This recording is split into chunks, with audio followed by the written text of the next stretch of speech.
Once it says it's starting, we're good. It says we're on. We're good. We're on. It says we're on. Can you everybody see us? We'll do it live.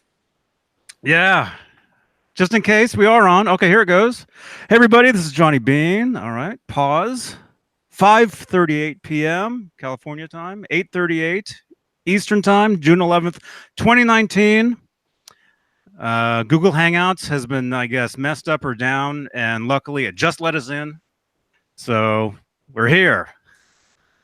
The chat says we're live. David Nesdall is here. Hi. How we doing? Yeah. Hey, I know everyone in the chat's doing all right. And we're finally doing all right. So I guess we're doing okay. Cool. How are you, Snake? How are you doing? You good? Okay. Oh, yeah, he's good too. He talked to your snake. Jay, yes, Hannon. I do. Hey, everybody. How's it going? Hey, man. Hey. Jonathan Mancuda. Hey, I'm talking to my snake too. Hold on a second. Man. You mean your inchworm? You bet. Oh, wow. Come for a ride, Dave. Come for a ride. Awesome. All right, so we're here. I'm going to fix my lighting, and then I got to let Howie out. So I'll be right back, but you guys have fun. Oh. Okay. All right, he's gone. Party! F-bomb, F-bomb, F-bomb, F-bomb, F-bomb, F-bomb, F-bomb. So who's going to do the drunken limbo under a tractor trailer? Dave, do I see that snake skin? You do. Did you show that off yet? I did. But I've been showing it off for 2 weeks now, for a week, over a week. Damn, that thing is great, man. Hang on. That neck looks comfy as hell. It really is. What a beauty. Beauty, eh? I actually changed the Floyd on it because I broke 2 saddles on the Floyd that came on it yesterday. So I put another 80's Floyd, but I put upgrades on it just to make sure it stays nice and perfect. And I cleaned up the nut and the clamps on the nut. Like you to clean up my nuts. I knew that was coming. Coming hard. Hey, Dave, when you took the saddles off, the one you took off of there, the Floyd you took off, did you notice anything on the actual plate? No. Huh. No, it looked fine to me, but, it could be anything. I really don't know. But, it's all good. It's all good in the hood. It's all, yeah, Ben Coombs says he likes the style of the output jack. This is ingenious. It's ingenious. It's out of the way. It's you can't pull the cable out with your feet. And it's out of the way. It's perfect. It's almost like a mixture between a normal one and the Gem/Universe input jack. Yep. That's nice. Nice. I've never seen one like that before. That's cool. Yeah, I think all of the George Lynch guitars are like that. With what? With the jack? Yes. With the hidden jack. All the kamikaze style guitars have jacks like that. The purple Tiger I had on last week was I think at one point he changed the jack, because I'm looking at like how it was in '88. I think he changed the angle of it or something, but it's got a similar, Yeah, I think that one is up here. Mm-hmm. Let me grab that real quick. Hold on a second. Sure. Oh, I thought you meant your. Oh, never mind. Want me to do a quick roll call? Yeah, please do. Jared Frost. Hey, buddy. Joe Hervey, 84. Bozique. Craig. Did you see his evil stealth, man? Yeah. Craig, what the hell did you do to your guitar? We got to find out what happened to it. Brett McCord, Shauna Marie sings. Well, he broke the headstock on it and then fixed it. Yeah, but then the body today. I just saw pictures of the body. Looked like it was. Yeah, I saw that. Yeah, there you go, John. It's just in a different spot. There you go. It's I think he switched it at one point also. I think it used to be like facing the other way or something, or maybe he just used like an L chord or something. Mm. But that's where it is in relation. You see the color better this week? Yeah, it's crazy. Let's not talk about color. Ben Coombs, Jim Nicholas, Mike Heath, Charles Green, Phil Mosley Music, Thomas Santiago, 5155 guy, 7 over 8's in here. That's nice of him to join us. Michael Smith. Hope he leaves a thumbs up. Brett McCord, Brian Long. How long? Tony Neville, Vincent Weiner, Krellbar. Let's see. How far back can I go here? Mitch Heyman. Jimmy Carr. Jimmy Carr. Mike is himself. Phil, Michael Collins. Doug Bador. What's up, man? Eduardo. I just scrolled past it. Eduardo. I missed the rest of your name. It's Lauro Marino Porto. And everybody else. Brendan Buttcheeks is in here. Janice Lala is in here.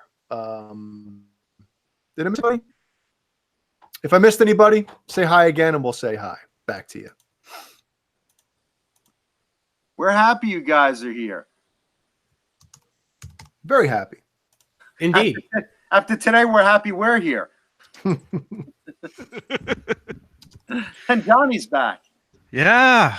Yeah, you guys. 69 watching, 70 watching, 32 thumbs ups. Subscribe, you guys, if you're brand new to this. Dude, what? Did you just go to the sun? Me? Yeah. You're like Icarus.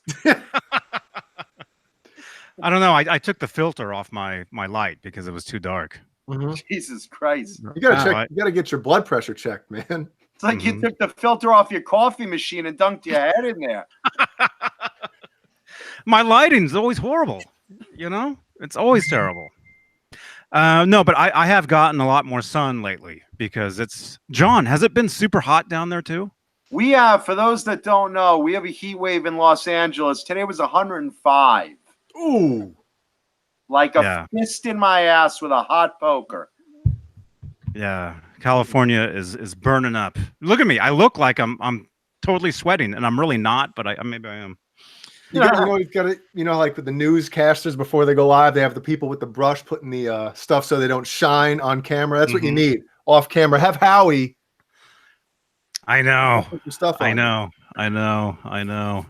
Fender Guru. Hey, brother. Yeah. And Mike is himself. Yes, I brought a show and tell guitar. Awesome. Was that you double fisting? That is. And speaking of double fisting, a little hint, my show and tell guitar celebrates Pride Month. Because I am a straight man as a gay ally. So, Dave, this is for you. You were doing the taste test pose when you were doing that. I know this is someone's asshole. Oh, Marty, you. Oh, Lord. Oh, man. Oh, why did the technology have to kick in? Yeah, why couldn't it just stay broken today? We were better off you guys just watching the blank screen. The FCC is so happy we're on. John Bulware, hello there. Brian Davies, Jared Frost. I think I said him before. Vista Light. I'm trying to mention everybody that's coming in. Alley Cat, what's up? Johnny, that comment's for you. Long Island Height. Not that one.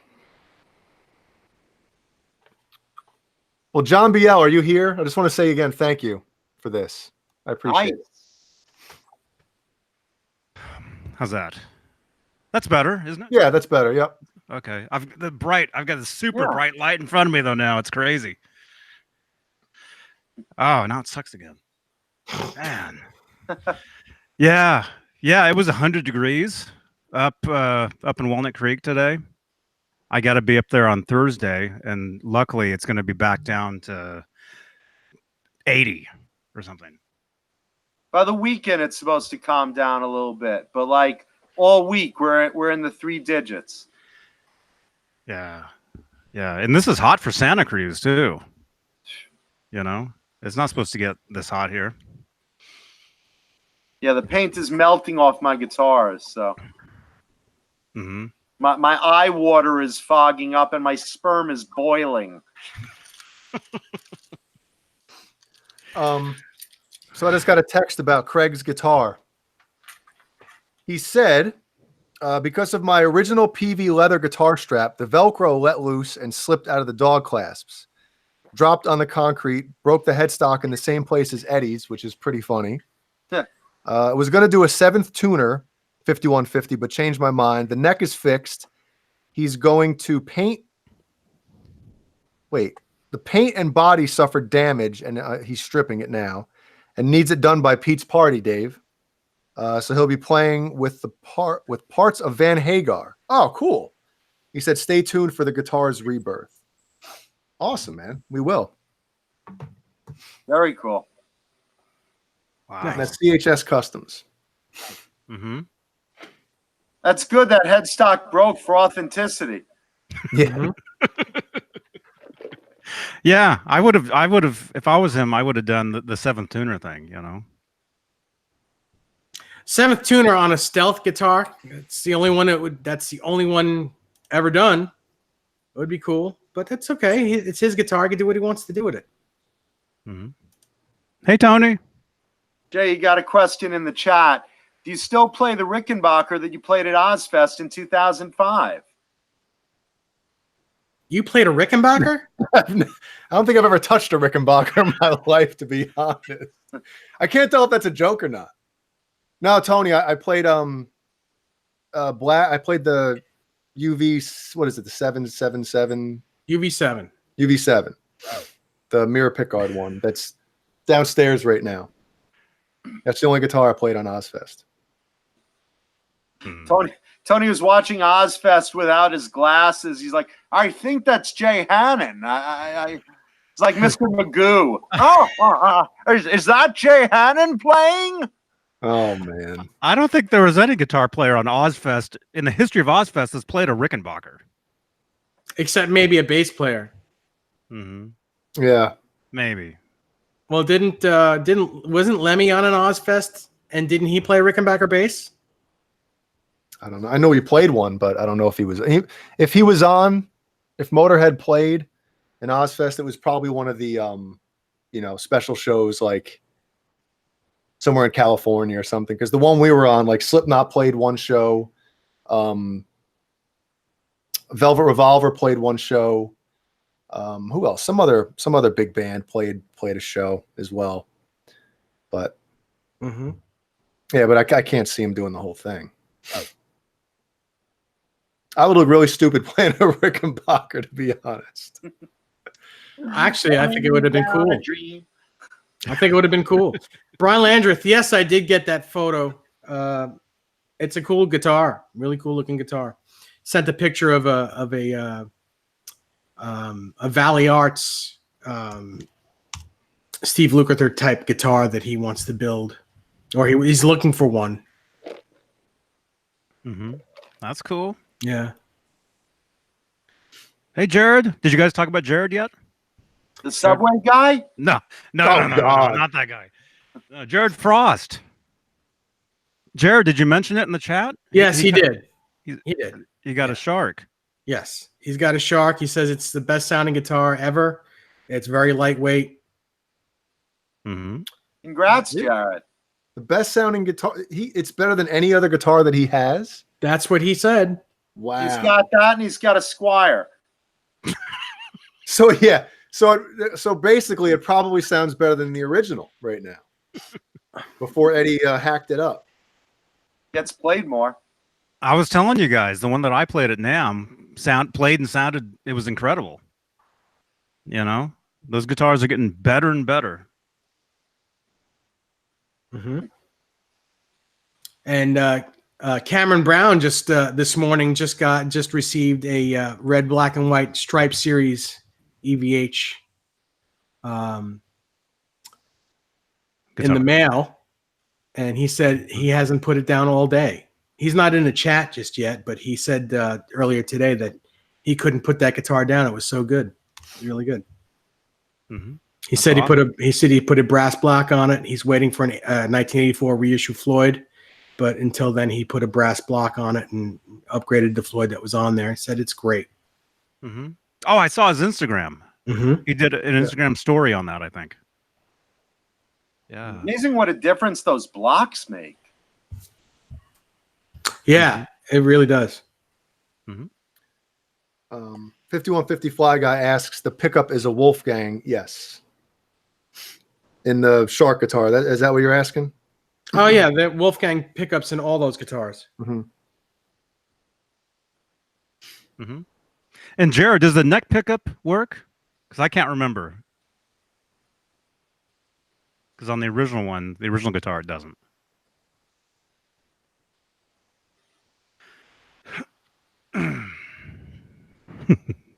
Come on, Jared. Oh, there he is. We're just waiting for him to answer. Yeah. It feels just like my Facebook Live. Uh-huh. A lot of silence. No, actually, there wasn't a lot of silence. No, there wasn't a lot of silence at all. I think I was more intrigued by Dan. No, I'm joking. I'm joking. Did you watch the whole thing today, Jay? I watched. No, well, I told you I had to leave, but yeah. So how much longer after that were you on? I don't remember. I was probably in there for about 20, 25 minutes. Mm-hmm. I don't think it was on there very long. I think it was on there for about maybe a half hour. Okay. Mm-hmm. Huh? Yeah, the neck pickup works. Sounds amazing. Oh, cool. Yeah, Jared. Yeah, congrats, man. You were hoping they went for authenticity and just threw a dummy pickup in the neck. Could you imagine? Well, it would make sense to do that because I mean that's how you get the stutter sound out of the three-way switch, and I don't see how that's going to happen with the neck pickup working. Well, I mean, give people the option to disconnect it if they. Could you imagine how many calls they'd get though? Mm-hmm. How much hey, man, neck pickup isn't working. shop Yeah, breaks my pickup? Mm-hmm. Evo asks if my polka dot Strat is a Buddy Guy. No, it's not. It's a Charvel type guitar. Charvel has a polka dot. They've had a polka dot since like 1980, and I replicated it. So it's a replica of a Charvel. Mm-hmm. It was one that you repainted, huh? Yeah. I remember it was something else before. It was Rasta. It was a Rasta Van Halen style, but the green was totally wrong, so I repainted it. But you also have a Rasta now, right? I do. Yeah. Mm-hmm. Mm-hmm. Yep. Is the Shark guitar the EVH Shark? Is that basswood like the Wolfgangs? You know what? I honestly I don't think it is. I really don't think it is. I think they went with Alder? Ash. I think they went with a type of ash because the original one was Japanese ash. Well, I'm going to the website now. Let's font out. It's really light. Yeah. Yeah, it's super light, that guitar. It's surprising how light it is for how big it is. And I mean, obviously, part of it's cut out. It's ash. Yep. There you go. Kiss my ash. Satin. Now I'm from Illinois again. Satin. Satin urethane body finish. And I still don't know how to say this wood for the fingerboard. The Pau Ferro. Pau Ferro, yeah. It still looks weird to me. It's like some guy's name, like a cooking show. Mm-hmm. They stopped selling the guitar in Alabama because they thought it said Satan finish. I want it. Red Satan finish. Yeah.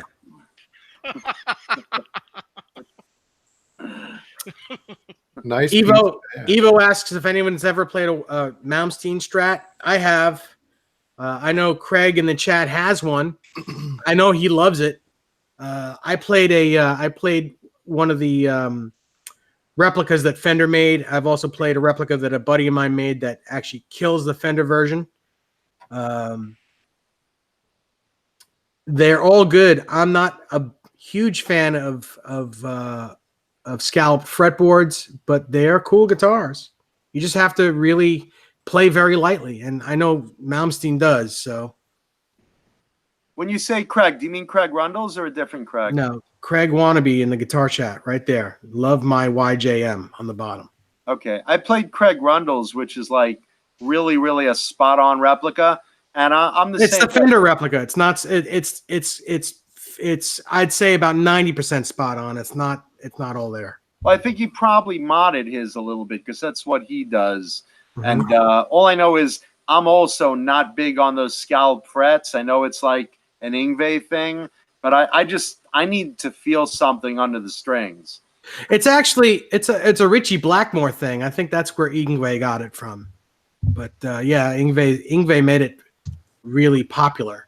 But Did Richie scallop Blackmore, the whole board? yeah, he scalloped the fretboard on all of his strats. Yeah.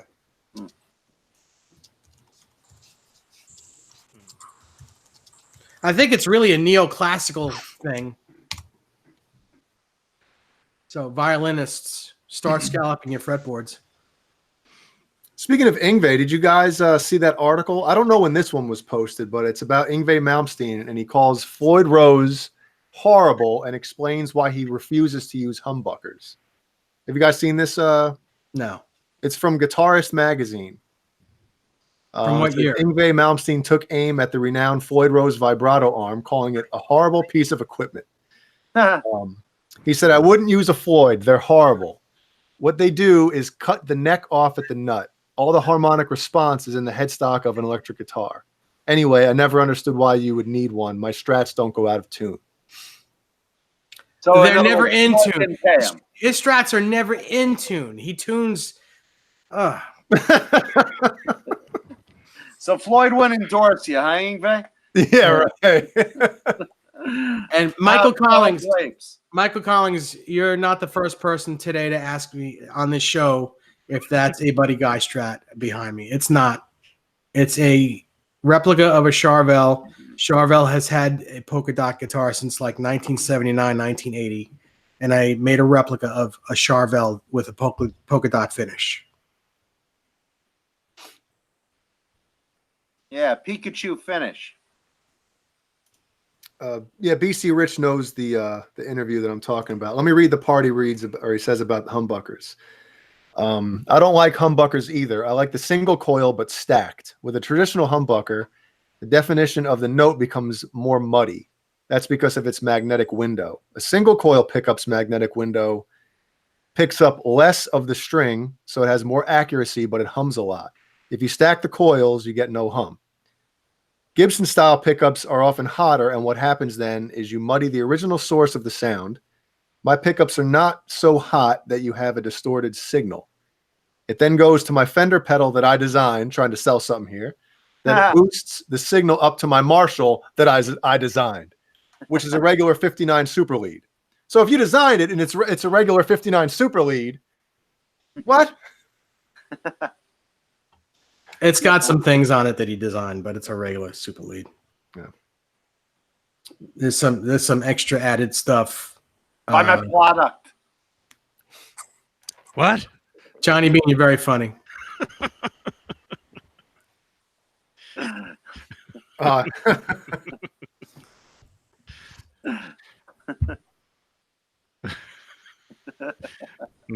can do that all day.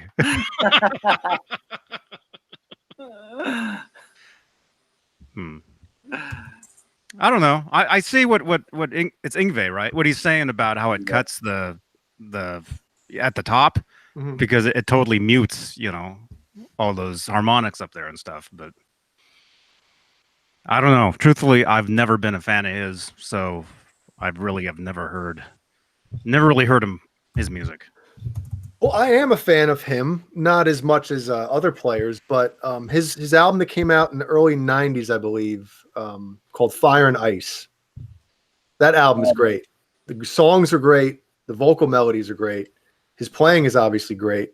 I mean, the only thing, like the whole single coil versus humbucker, like any riff that he's playing that is borderline heavy doesn't sound heavy. It doesn't have that full humbucker heavy sound to it. So I mean, it's great for some tones, and I don't know. I know he has his own sound, so that's cool.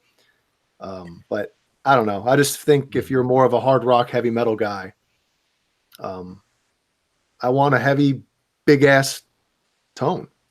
Mm-hmm. Has anybody in the chat, or you guys seen him live in concert? I saw him live at NAMM a couple of years back. And again, I mean, he's very technical. The guy's a classically trained musician, you know? I mean, he's really, really proficient. But with that said, he's also pretty fucking arrogant. Mm-hmm. Right. He's one of those guys that you'd never want. If he was your idol and hero, you don't want to meet that guy because he's a dick. I guess we're not getting him on the show, Johnny. Hold on. Listen, Yeah. I met him personally, and he was a dick. Yngwie, we're canceling your appearance. Sorry about that, man. Johnny don't want you. I want to promote my pedal. No, I don't know. Huh? So does he use single coils? No, they're stacked humbuckers. They're stacked single coils, which are humbuckers. Okay. But they look like single coils. They Yes. look like single coils. Because, I've seen pictures of him live. He's got all those amps up there on stage. Yeah. And it's probably, they're probably fake. Oh yeah, But they're it- dummy cats. You are real. But it seems like having all that volume with single coils, that would be extremely painful. His single coils are noiseless because they're humbuckers. Mhm. They're stacked single coils. They're It's humbuckers. probably still a really brittle, bright sound, though. No, it's not. It's not bright. It's his tone is his tone is great. His strats sound great, and he's a great player. Mhm. But whatever comes out of his mouth, no good. Comes out of my ass, basically. He just doesn't really know what he's talking about, as far as I'm concerned. I mean, the bottom line is he's really arrogant. But again, I mean, he's very fast. But the thing is, how many Yngwie songs do you really, really, like playing on the radio as you're driving along? Anything that Joey Lynn Turner sings on. Yeah, basically. And Joe Lynn Turner is awesome One of my favorite singers ever. and one hell of a nice guy. Who was on the album that I was talking about? Joey Lynn Turner, Fire and Ice. Oh God, yeah, it's great. It's great. Yeah. Like almost every single song. on that album. The song on the main song on that record was "You Don't Remember, I'll Never Forget." No, that was on Trilogy. This, I think the one you think of is "This Must Be Paradise." This Must Be Paradise. Yes, Yeah. This must be paradise. Yeah, it's Joey Lynn Turner. on a second. Tonight. Yeah, You guys are speaking some other language here. No, look, I mean, it's good stuff, but he's one of those, a lot like, I know, bite my tongue here. He's a lot like Vinnie Vincent in that a lot of times he overplays those solos, like just too many fucking notes, like just vomiting out, Mm-hmm. Krellbar, you're right. It is Odyssey. Odyssey is the record that Joey Lynn Turner sings on. Here's the one I'm talking Okay. about. It came out in '92, and it's called Fire and Ice. And Yeah, it was a good album. I think it's a great album. But I mean, here's the thing: is like his solos. He's a great player, obviously, but I think it's his whole thing of like less is more. It just doesn't make any sense. More is more. Yeah, I mean, yeah, but not in a musical sense. Whereas he has to throw 5,000 notes, whereas one note played with a little bit of oomph to it can do more to somebody emotionally than all this crap. Emotionally, that's the key word there. Yngwie's a very cold player. He throws down those 5,000 notes, technically proficient, right, accurate, but there's no passion behind it. Like when you hear Steve Vai, oh my God, he's playing a note and he's just feeling it. Yeah. I still don't know how to spell Yngwie. That why it starts Google, with a Y. Google will fix it. Listen, there are times when Yngwie plays with a lot of heart. I've seen him play stuff that's slow and with heart and tasty, but it's so far and few and far between that it is what it is. Again, amazing technical player. I'm not putting him down. I can't do what he does. I can't do half of what he does, and that's fine. And he has his place in rock history. If he was a nice guy, he would be that much better of a player to me. I have no respect for him. Not an ounce of respect for him. Who is other than his playing? Goran Edman was the singer. Oh, I don't know. I don't know. Hired gun. Also, remember, both Yngwie and Steve Vai were in Alcatraz. Yes. Yeah. Oh, You guys listen to old together? Alcatraz. It's great. Well, no, not together. Separately. Malmsteen left Alcatraz, and like a week later, Steve was in Alcatraz. He was learning the songs on the plane, on the flight to rehearsals. Jim Nicholas wants to know, did I like Graham Bonnet of Alcatraz and Rainbow? Yes, I love Graham Bonnet. What I liked about him so much, first of all, his voice sounds cool. Second of all, the fact that he wore a 3-piece suit when he did gigs, a suit and tie, awesome. That, when everyone else was wearing spandex and tight shit, and cowboy boots with long hair, he looked like a businessman and he sang his ass off. I thought that was brilliant. Frozen Fury, thank you. He says Yngwie Malmsteen is afraid of donuts. You know what it was? It was a sexual assault case with a donut. He had a thing, so it's haunted him ever since. Oh my gosh. Thank you, Frozen Fury. Thank you, man. Oh yeah. Vintage Van Halen. Do you guys want to talk about the Frankenstein guitar?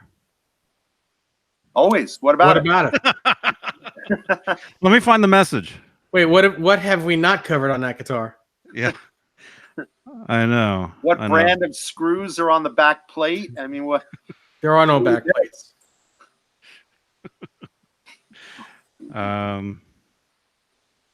Man, it's so hot here. I can't even open up my phone. That's fine. Brett McCord, absolutely. The Edge from U2 is a great guitar player. Not his technical ability is what makes him great, but his innovation of how he uses the guitar is what makes him great. Oh, Brett McCord brings up a great point. B.B. King can play one note, and the way he bends the string makes him one of a kind. Absolutely. There's a guy, and again, blues is a different level of music, but a lot of that music is blues-based. So you look at someone like B.B. King, that guy's just a god. Just an incredible passion on his playing. Mm-hmm. I agree. And I mean, let's face it, B.B. King can't do what Malmsteen does, and Malmsteen certainly can't do what B.B. King does. There's a place for both of them. Mm-hmm. Yeah, give me B.B. King any day. Me too. Give me B.B. King's one note over Malmsteen's 5,000. And Bozique, it's okay not to agree with me or any of us. That's cool. I mean, that's the idea. Is you have your opinion, I have mine. It's all good, man. Mm-hmm. Bozique says he loves classical violin concertos. This is Yngwie. And plays in that neoclassical style almost exclusively. Absolutely. He is a very classical trained player, very technical. I just feel personally he doesn't have the emotion of someone like Steve Vai, who I feel just really, really, really plays with that feeling, that passion. Just an opinion. I agree. Blank Palette 2 mentions Bernie Marsden. I love Bernie Marsden too. I mean, Whitesnake wouldn't be what they are today without what he did in the 70s with Whitesnake. Just it's great stuff, and he's a great player. Mm-hmm. He was the one that wore the hat, right? I don't know. I don't think so. I really don't know. And Vintage Van Halen, where did you send me all those messages? I'm looking at my Facebook and I don't see them. I don't know. Whitesnake began for me with Slide It In. That's it. Bernie Marsden. Yeah, slide it in. Yeah, absolutely. But that wasn't the 70s, was it? Huh? That was like 1985, 86, wasn't it? I think it was Bernie Marsden that played that. No, it was not John Sykes. Sykes played it in yeah, no. I don't think so. I'm pretty sure Sykes played in 86. Slide It In Whitesnake album. That was John Sykes. And then Sykes played in on the 1987 album and got replaced for the touring. Steve, no, it wasn't. It wasn't. It was Vanderberg got replaced on the. I don't know. No. Okay, 1987 album. 1986, John Sykes played guitar. 1987 album, just self-titled Whitesnake, the big commercial one. Right. That was John Sykes. John Sykes. It was John Sykes on the record. Yes. Right.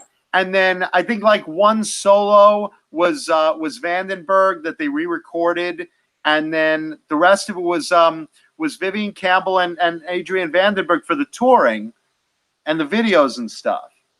Correct. Yeah. But Sykes didn't want to tour. He didn't want to tour. Right, but 1986, Slide It In, that was John Sykes. No. Sean Mahoney says Sykes didn't play on the Slide It In record. Really? Am I crazy? And Fabulous Disaster says, I'm getting a Malmsteen Strat and putting a Floyd Rose on it.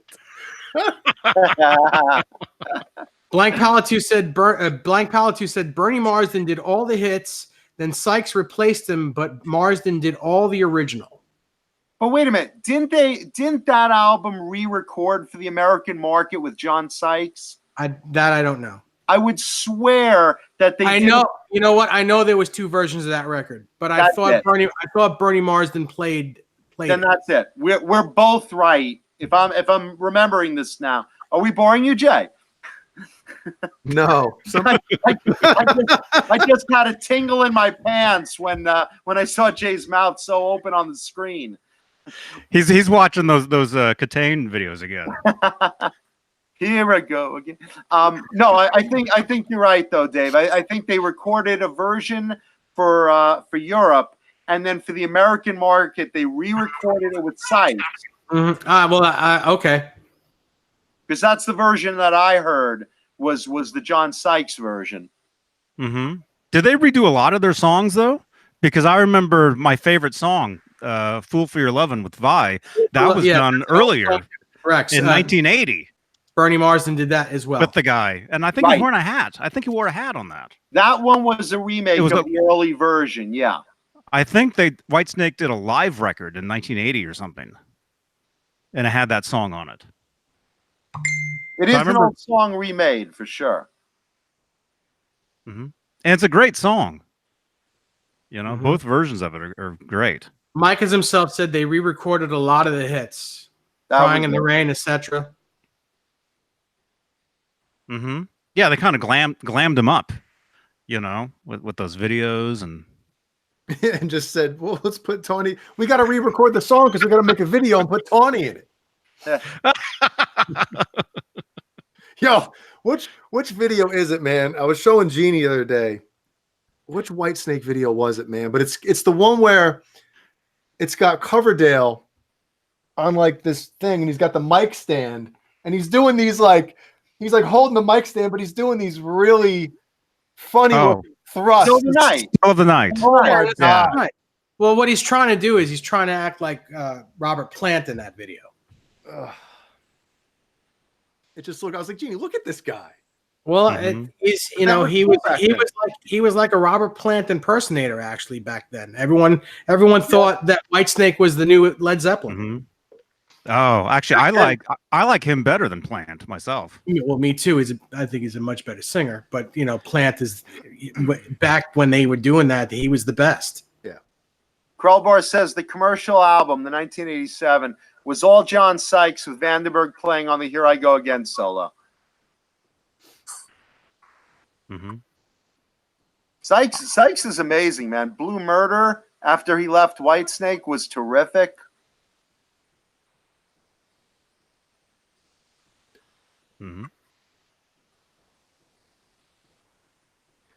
don't know if Sure. Brian Davies got my comment. Podcast. Brian, are you trying to send me a message on Instagram? I want to make sure it's you, and I don't want to open up some spam here. And Oh, let me see. yeah, what are you checking? Oh, because I think he sent me a thing on Brian Davies. How many accounts do you have? I think he sent me like several different messages, and it's all different accounts and stuff. Just send him a message saying yes, it's me or something. Just write it in the chat here, so I know it was you. Yeah, and leave a thumbs up, everybody. Got 100 watching, 101. 44, 102. Nice. 44 thumbs. 100. Honey Drippers. Nah. Not for me. Now and Zen was a good album. I agree with you, Brent McCord. That song Heaven Knows, that rocks. Yeah, excellent. Yep. Okay. Really, really good song. I even like Big Log. Big Log was amazing. I'll bet you do. I left one in my toilet earlier. I saved it for you. It's got pecans. Oh, yeah. Yuck. What the hell is this? I just told you what it is. Oh, you meant something else. Sorry. Holy crap. That's what it was. What, on Instagram? You gotta be careful opening those messages because I get a lot of spam messages. Well, Brian said it's him, so I opened it. Shauna Marie Sings says she loves Robert Plant. Well, do you love her? Do you love him for his voice, or do you love him for? Oh,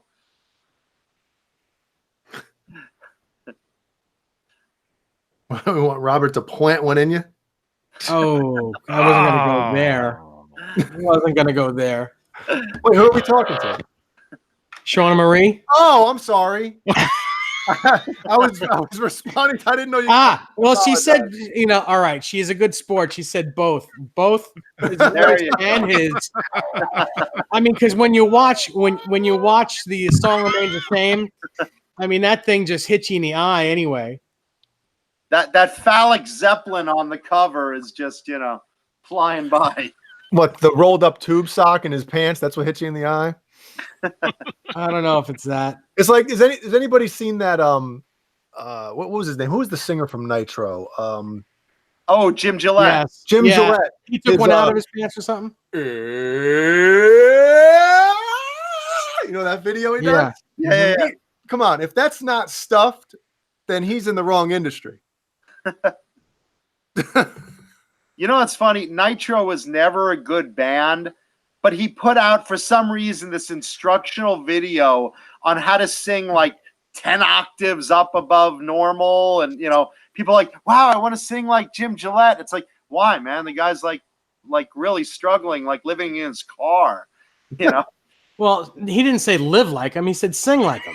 Yeah. Who wants to sing like? It's like guys that had that high range. You have like Mark Slaughter, who I love Mark Slaughter. Mark Slaughter can sing his booty. I love his voice. Absolutely. But Slaughter did it right. And Jeff Tate did it right. And Jim Gillette did it like horrible. Well, I guess what they were going for was the whole, think of it's like vocal gymnastics. It's like just showing your chops to the fullest extent as opposed to actually singing and writing good stuff.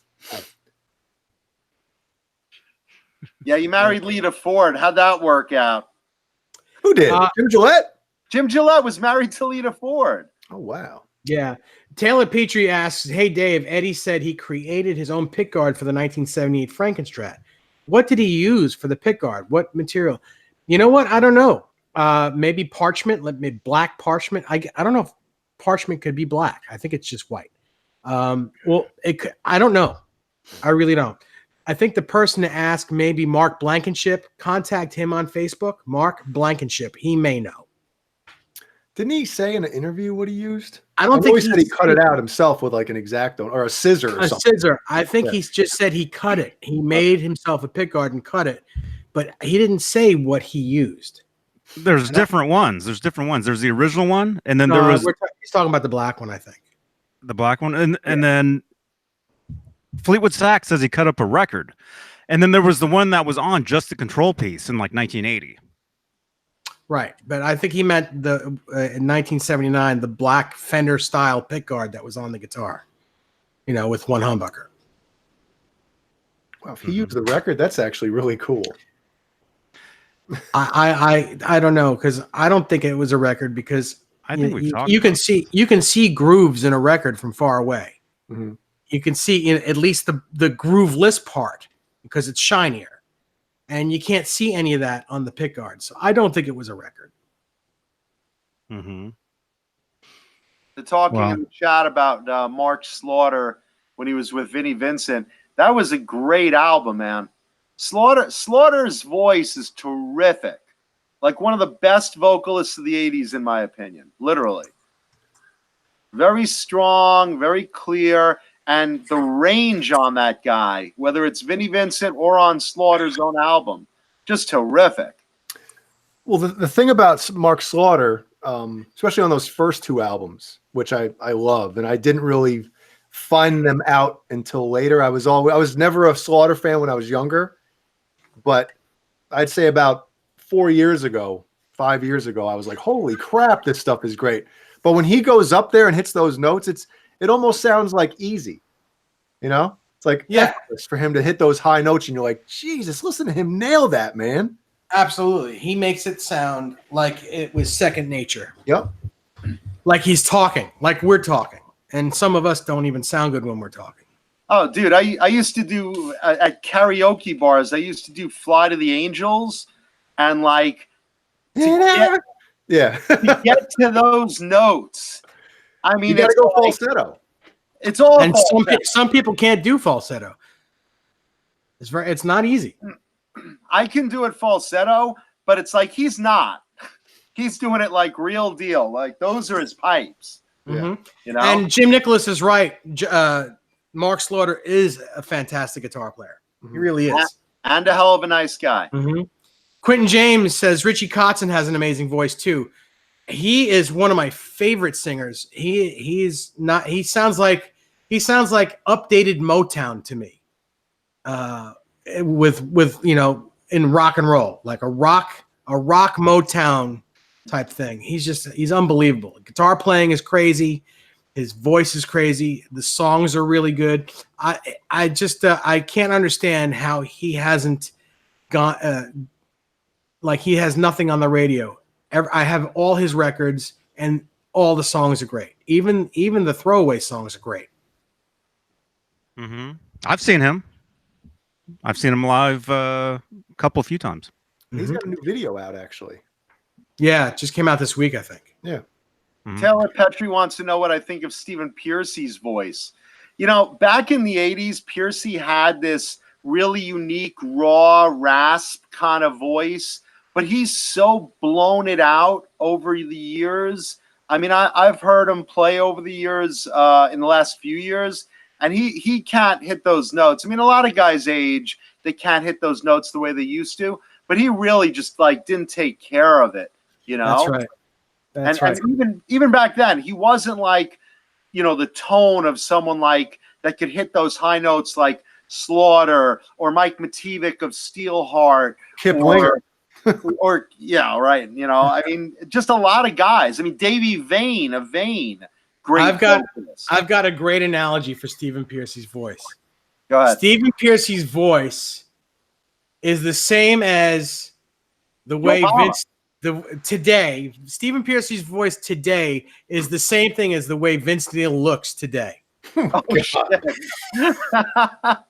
That's terrible, man. Well, the Stephen Pearcy thing, like, you're right. When he was younger, in those first handful of sounded great, records, especially on record. I mean, the records always sounded great, but live he sounded very close to the way the records sound. He sounded great, but it was awesome. And yeah, it was awesome back then. Yeah. When a lot of these guys get older, and that type of singing takes a toll on your voice. And I almost feel like who was the other band that it was like almost the same vocal style? Was it White Lion or something? Not White Lion. Yeah. Who the hell was it? Cinderella. Cinderella. Here's the thing. Cinderella. Pop Yeah, it's like that Cimarella same has that rasp, though. He has more of a rasp, and he could still do that. I think he could still do that better than Piercy can today. Mm-hmm. Why don't you show this, Johnny? Well, everybody's That's the record. Yeah, because my camera sucks. I'll do it if you want. Yeah, this is the record. Absolutely. And somebody said I used the soldering iron to. Yeah, but that's not the pickguard he was talking about. But that is absolutely the record. Okay, yeah, that's the one I thought he was maybe asking about. Yeah, because that's definitely homemade. Yeah. Hey, everybody, No real way. quick, the chat is floating. We got 108 people in here. If please tag one of us if you want us to if you have a question or you want us to read something, because it's literally cruising and it's hard to follow it when we're still trying to chat it up like a bunch of coffee drinking women. Fred McCord says Freddie Mercury's voice is the all-time voice. Mercury had an incredible voice, man. That's a different. I mean, a different. Totally different style for sure. Mercury's voice. I mean, that's everyone's voice is here. Mercury's voice is here. He's just he's a one of a kind, amazing singer. You can't compare or contrast. Well, I guess you can contrast, but you can't compare. I mean, yeah, there's like categories of like great singers and then like the guys that are just all-time greats, and that's what he was. And also the guys that like have lasted quality-wise through the years. You have guys like Steven Tyler who could pretty much hit every note that he could back then. I agree, and better. He's got better timbre in his voice now that he's not a drug What do eater. you got there, Dave? Huh? What do you got there? No, I had an itch behind my ear. Well, you just yanked out a nugget like. No, oh, I really didn't. No, I didn't yank anything out. What, Dave? You're yanking nuggets? I just see you like, we got, we got.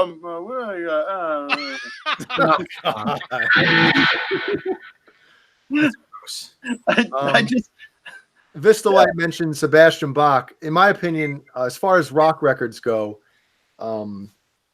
"Slave to the Grind" is one of the best vocal performances from front to back of it's up there with like the greats of all time hard rock vocal performances on a record, in my opinion. Sebastian Bach. He was one of the best 80s frontmen, period. Yeah. Well, he copied Roth. Roth was his that's what he wanted to be. He wanted to be in Van Halen. He wanted to be Roth. See, I don't see that he copied Roth. I see Roth is more of the Jim Dandy showman with the aerobics and the humor. Bass was just a powerful vocalist with a mane of hair that drove girls crazy, and he was an angry singer with a powerful voice. I mean, but he was really, really like just a presence on stage. Anybody? I'm waiting. This is where the Johnny Bean voice box comes in. When John Mancuda talks, everybody listens. It's like, what's that banker commercial? Yeah, that's right. That's where I got that from. Yeah. No, I need the Johnny Bean voice box. Yeah. Yeah. Wow. Mike is himself. Absolutely. Bruce Dickinson, awesome voice. Oh God, yeah. Metallica. Iron Maiden wouldn't be Iron Maiden without Bruce Dickinson. Well, you saw what happened when he left. Yeah. But that's one thing, Iron Maiden, it's like, do I consider Bruce Dickinson awesome? Yes. Do I consider Iron Maiden awesome? Yes. But I just think his voice fits that band so well. Right. Whereas, if he was in a different band with a different style, maybe it wouldn't work as Listen, well. I don't know. He did have another band after he left Maiden, and it didn't work out. What the hell was the name of it? I don't remember. Balls to Picasso was the name of the album, wasn't it? His solo album. That's a great name. Yeah. What about Rob Halford? Of course, but now we're getting crazy. I don't even know where it started. How did we start this? Oh, we started with Yngwie's vocalist. Yeah, that's right. We started with hey everybody, Johnny Started with Beane having here. where we technical issues, and now That's right. That's how we got started. into this. Krellbar says the guy from Steelheart. Yeah, Mike Mativic. That's I brought him up earlier. Incredible. In that song, I'll Never Let You Go, where he hits that fucking note, the one that like your TV was cracking on. Holy shit. I'll never let you go. You know, it's like, holy shit. Yeah. Where's that coming from? I don't know. 5150 Fly Guy says Rik Emmett, Triumph. Amazing singer. Amazing guitar player. Unfortunately, he comes from Canada. No, I'm just kidding. I'm just kidding. Where they don't have real money. Have I ever heard of T-Ride? A great three-piece band from the late 80s with Jeff Tyson on guitar. I have not, and I'm usually really good with a lot of the obscure 80s metal bands. Have you guys ever heard of T-Ride? No, I have not. No, and Paul Stanley doesn't still have it. Sorry. Sorry, Mike. T-Ride sounds like some sort of move or something. Ben, you know I'm just joshing. That's like the rusty trombone and T-Ride. Which do you want? Jim Nicholas asked. Charlie S. Ronnie James Dio. Absolutely. Another. Oh, my God. Yep.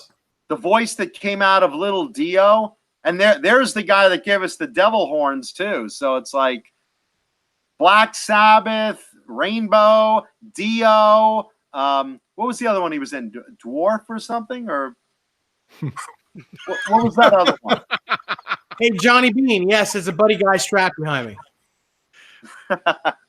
Oh, okay, cool. Speaking of Iron Maiden, Jim Nicholas asks, why did Maiden keep the third guitar player? I don't know the real story, but I do know that when Adrian, I almost said Adrian Peterson. Jesus Christ.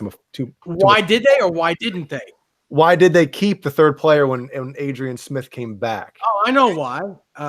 Not that they needed to, but so to have some rhythm guitars behind the dual solos. Yeah, well, I was going to get there, but I don't know like the whole story of did he want to come back? Did they? You know, it's not like they had an issue with one of their guitar players. Like, hey, do you want to come back? But I think it's awesome. Yeah, you know, they have so many harmonies in their guitar playing that it's perfect when there's still a rhythm guitar behind that. Like you said, Krellbar is absolutely right. They didn't want Janik's feelings to get hurt. They didn't want to piss him off. They didn't want to upset him. He put a lot of work in. There were a lot of years where he was in instead of Adrian Smith, and he deserved to stay. Adrian Smith wanted back in. They weren't getting rid of the other guy. So I wonder. I would love to have been in that meeting where they're like, "Why don't we just have 3 guitar players?" And you know what? They're one of the only 3 guitar players. That's not true. Yes, they're one of the only 3 guitar player bands that does it right, where no one is stepping on each other. That being said, same thing with Leather Wolf. I don't know who that is. It's an 80s band with 3 guitar players. Oh, okay. And a good one for that matter. Leonard Skinnard, 3 guitar players, sometimes 4. Also a great band that never stepped on each other with guitars. The Outlaws, absolutely. Yeah. You know, it just, you know, a lot of these bands really know how to do it because they come up with their own parts and they intertwine instead of everyone playing the same thing and stepping on each other. And you know as well as I do, everybody in here, all you guitar players, you know that we have a guitar player ego, whereas like you're almost afraid to I am. I mean, this is, you know, me speaking personally, but if you're in a room full of guitar players and you're like, shit, I almost don't want to play because these guys are going to burn me up. You know, where we have that slight ego to us where it's like these guys can get in a band and like Dave said, no one's stepping on their toes. Everyone's picking their spots and they do it the right way. Yeah. Mm-hmm. Well, if you're a good musician, you can work your way around. You can have 20 guitar players in a band, and if they're all great musicians, they'll know how to work together. Well, that's, as long as you know how to work your volume knob. Absolutely. Most of it's just knowing how to work your volume knob and staying out of the way and watching everybody. And know when I'd be just what Johnny said, know when to pick your spot. That's all. I would love to know how they decided, okay, well, Yannick's been playing Adrian's solos live and rhythm parts. When Adrian comes back, who's playing what? I know, was it The Evil That Men Do? Both those guys play the solo at the exact same time, which is cool. Why? But I'd love to figure out, all right, how did you guys decide who's going to continue playing that stuff and who's going to go back to? Well, I think what they did was Adrian Smith played what he recorded, and then when he left, Janik would play the stuff that he recorded. Mm-hmm. And then that's how they worked it. That's just how they worked it. So and I think in the live set they just made it fair for everyone. They wrote the live set to make it fair for everybody. Terrific band. And quite frankly, I don't think anyone cares. Just as long as they're making money, and that band makes money every time they go out. Oh God, yeah. They have their own fucking jets. Yeah, like commercial airline size. Honestly, Jay, if you were on the road making the money they were making, would you care if you played solos or not? I wouldn't. Well, I think there's different types of people and musicians, whereas it seems like a lot of bands break up because of money. And obviously ego. That's why it's super cool that you took over for this guy in this band when he left, and you bring him back in, and I'm sure he's got to be looking like, this guy took over for me. So I'm sure at first maybe it was a little strange, but maybe they're like, screw it. We both like playing Iron Maiden. Who cares? Who doesn't want to be a member of Iron Maiden? Iron Maiden. And it's all about the song. It's all about the music. Well, I saw them live in 87. Jesus Christ, I wish. In 2007, as well as the whole Ozfest tour. But in 2007, I was able to. We saw them at the Meadowlands in New Jersey, and it was just it was arguably the best concert I've ever been to. Man, it was so good. Think about how many tours they've done, how seasoned they are. I mean, all their albums, they've toured the world so many times. They're probably never home. Do you think they're one of the most successful bands that has never had consistent radio airplay? Absolutely. Who's this now? Right? Iron Maiden. I think they've had. If you listen to New York radio, NEW, they play Maiden all the time. They play 2 Minutes to Midnight. They play Aces High and 2 Minutes to Midnight were probably the two songs that ever got airplay. And they still do it today. They're getting airplay. They're just not getting, anything else on the air. But think about Peace of Mind, or, most of their catalog just hasn't gotten airplay. Mm-hmm. Name anything off of Killers that got radio airplay back then. It did. I didn't like that record. I've never heard them on the radio. Which record, Never. Dave? Killers. I don't like it either. Thank you, Boner Jams. Well, second. My favorite Maiden album is the Hardcore Maiden album. Oh, Jesus Christ. Hardcore Maiden fans usually dislike Somewhere in Time. And I love that record. I love that record. Favorite Maiden record. I love that record. I love that record too. It's terrific. Yeah. Seventh Son of the Seventh Son. Awesome record. Oh, awesome song. I think it was great. I like the song Somewhere in Time. I love that song too. Absolutely. I just, I love that record. I grew up with that record. That was 1987. Mm-hmm. Awesome record cover. 87. Huh? I think Power Slave was 87. So that was 89, maybe. No, it was before that. It was before that because I was playing. It was like 86, 87. Yeah. Okay. I think it was 87. Yeah. Okay. Ask the chat. Yeah. Ask the chat. John Biel, are you here? I don't think you are. It's great He's stuff. mad at Johnny. I didn't do anything wrong. I know you didn't. If you guys watched the previous program, yeah, we got wild. Yeah, Dave. Yeah. You know, you're like, I wasn't gonna go on. Dave calls me up for the Saturday Night Live show, and he's like, "You going on?" I'm like, "Nah, I got some music to do." He's like, "Come on, just come on for a bit. I'm gonna go on for a bit. Just come on for a little bit." I'm like, "All right, I'll come on for a little bit, and then when you leave, I'll leave." How long was I on for? 4 hours almost, maybe even more. Like, son of a gun. And you said you were leaving when I left. You were like, I "Yeah, I'm know." gonna leave too," and you just didn't. And then somebody asked the question, and then all the wheels came off after that.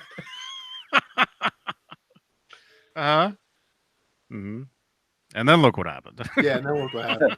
Broke the internet today. Brendan But Butch, good night, man. It had to be done. Had to be done. Good night, Brendan. Hi, Brendan. We all love you. Brendan missed my show and tell. Oh, he did. Let me pee, and then you showed Oh yeah, you haven't showed it yet. And we have to consider that we went on a little late tonight, so Yeah. it's probably we should be like quicker. We'll be fair. Yes, Michael Smith, you did not run me off. It was just late for me. I wasn't staying on that long, and the way I look at it is, you took over for me. Michael Smith, do you have any memory of Saturday night, man?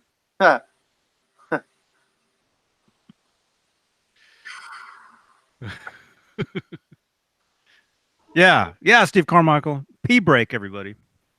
Pee break. Now's the time. If you guys have to pee, now's the time. Leave a thumbs up and go piss. Yeah. So there. Johnny Beane, I'm convinced that you just like saying the name Steve Carmichael. Me? Yeah. Because every time he comes on, you freak out over that name. Steve Carmichael. Oh, he's a cool dude, man. It's like me with Jimmy Carr. Well, all of us with Jimmy Carr. Oh, Jimmy that's Carr. right. Jimmy Carr. That's right. That's right. And by the way, I have to say it. 100 people corrected me on the chat as far as Dio's other band, Elf, not Dwarf, Elf. I knew it was something like that. Ronnie James Dio, man, what a talent, Jesus. What they were called, Dwarf? Elf. I thought it was Dwarf. You know what? I was thinking of the Killer Dwarfs, which is another really good 80s band. That song "Dirty Weapons" is terrific, but Elf was Ronnie James Dio's other band I was trying to think of earlier. Who showed that? Oh, shut the fuck up! Dang it! Yeah, I actually let a couple F-bombs fly on Saturday, and I was waiting to say that to you, Johnny, just for that reason. I didn't mean it, but I just had to say it to you. Oh, dude, it was one of my favorite moments ever on the internet. I gotta watch Saturday's rerun because seeing Johnny curse is like watching the Brady Bunch and Marcia go, "Jan, I'm gonna give Greg a blowjob." Yeah. Did anybody in real life, weren't they together? Did anybody in real life they were. In real life, they were muted. What? No, you're not Okay. muted. We just love talking over you. Whatchamacallit? Did anybody timestamp that spot yet? No, I know what I'm doing after this. Was not yet. that the thumbnail, Johnny, like this? Like a photo of Donald Trump where he's giving the, that almost saying fuck. Well, John Bell, he just kept talking. I was trying to show something, and he just kept talking. The camera kept moving back, and then it got to the point where I'm just like, no. The best is when you replayed it because he kept talking over, and you're like, all right, I'm going to play it again. Hold on, and then yeah, and then he just snapped. Yeah. That's gonna be my new Johnny Bean ringtone. Yeah. Craig asks if you can get the cathedral delay on the Yamaha. You can't. You can and you can't. You can't if you're just going to use the stock sounds that are on the amp. But if you go into your computer with a cable, you can actually you can do a lot more through the computer and then program it into the amp. It's programmable, but it's not as easy as you think. But So you can do it. You can change the settings. Yes. You can customize, customize tones and stuff through the computer. Yes, you can. and then save them yes. to the amp itself. Yes. Oh, that's cool. I didn't know that. Yeah. You well, can. F. That's effing cool, man. Mm-hmm. Say it, Johnny. Say it. Come on. Join me. Like Darth Vader. Say it with us. Say it with us. All four of us. 1, 2, 3. Fuck.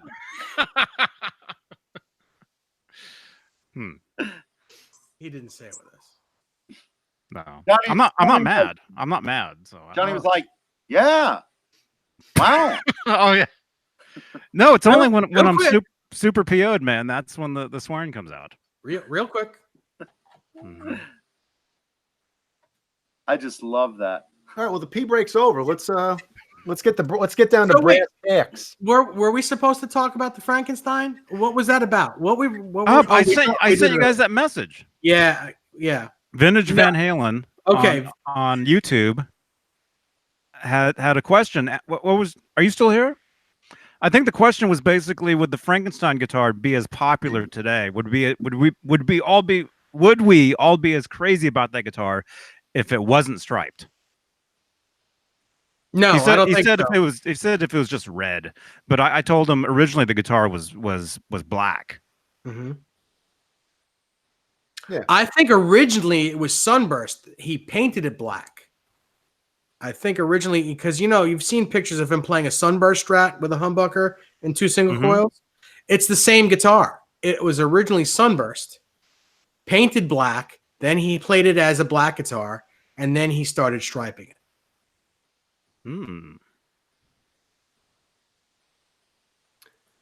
Well, you guys, just a while ago when you guys had Rob Johnson on, and he was talking about doing the one guitar purple, and I'm like, imagine if I don't Is know that a move?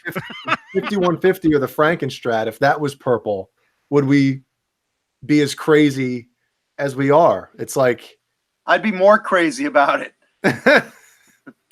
Who played a purple guitar in the 70s?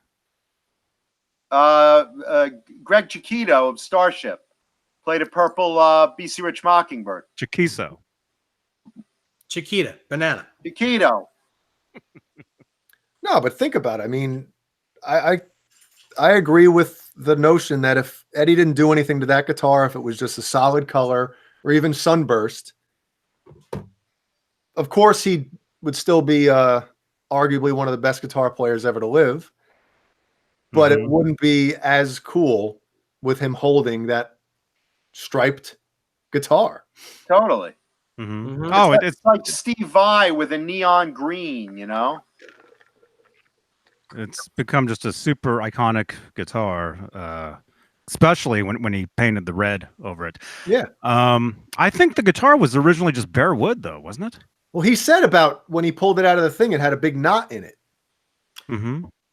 Yeah, well, I mean, I saw pictures of on Facebook recently of someone comparing it from sunburst to black, and it has a lot of the same dings and things in the body that led me to believe that it's the same guitar. Let's get him on. Dings in the same spot. Because he also played a white Strat as well. Yeah, but that's definitely not the same guitar. Paul Eddie. It was it 2 single coils and a humbucker on that guitar? It's a few pictures of him holding it. White Strat, rosewood fretboard. No, there's no pictures. There's only pictures of him live with it. That was a guitar when they were in Japan. That was like the Music Life guitar or whatever. All right, we're getting people writing in. It's like one Kenny humbucker. Dave Stowe says bare body blank, because then he pulled out like blank, whatever the hell he said, and then Tony Neville says he bought it in a second bin with 2 big knots in the wood. Yes, so he says. Yeah, so he says.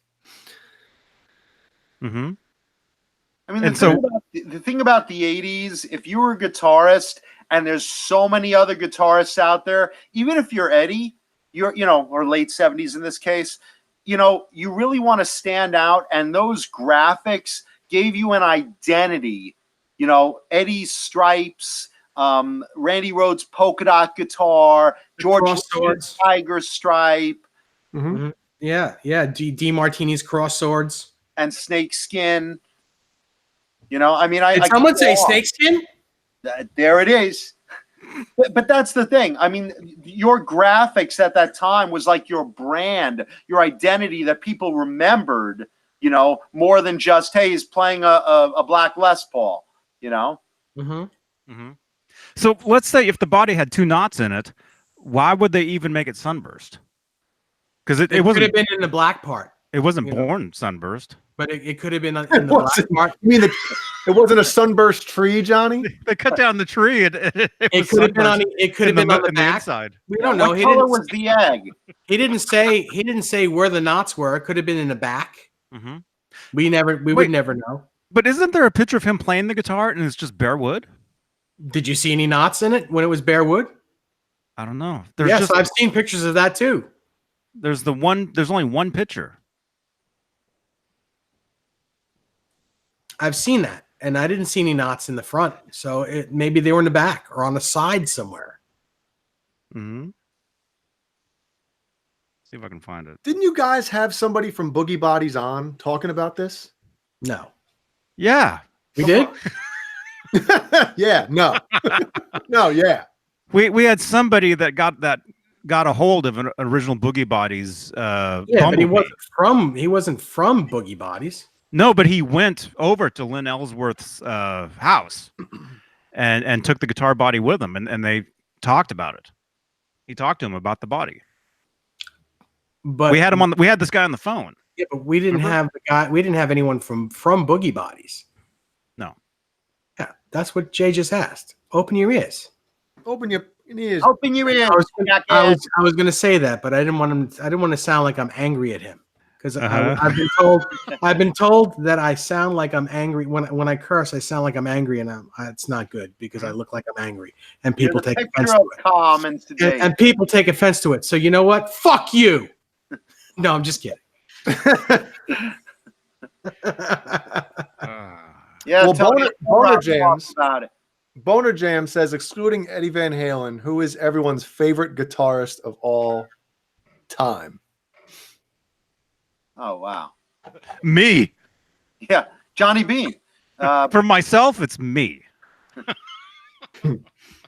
What's your name? Yngwie Malmsteen? Yeah, right. Come on, say my name. Come on, do it. No, but real quick, for me, it's Andy Summers. There you go. Oh, wow. Romeo Delight says C.C. DeVille. You want to laugh? I love C.C. DeVille big time.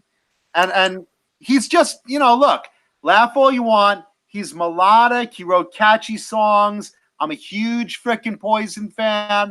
He's up there on my list. Even though he's not technical as Randy, I love CC, and his playing. I love his stuff. Mm-hmm. Well, for me, other than Eddie Van Halen, it changes all the time, but I have to say all-time favorite is probably Eric Clapton.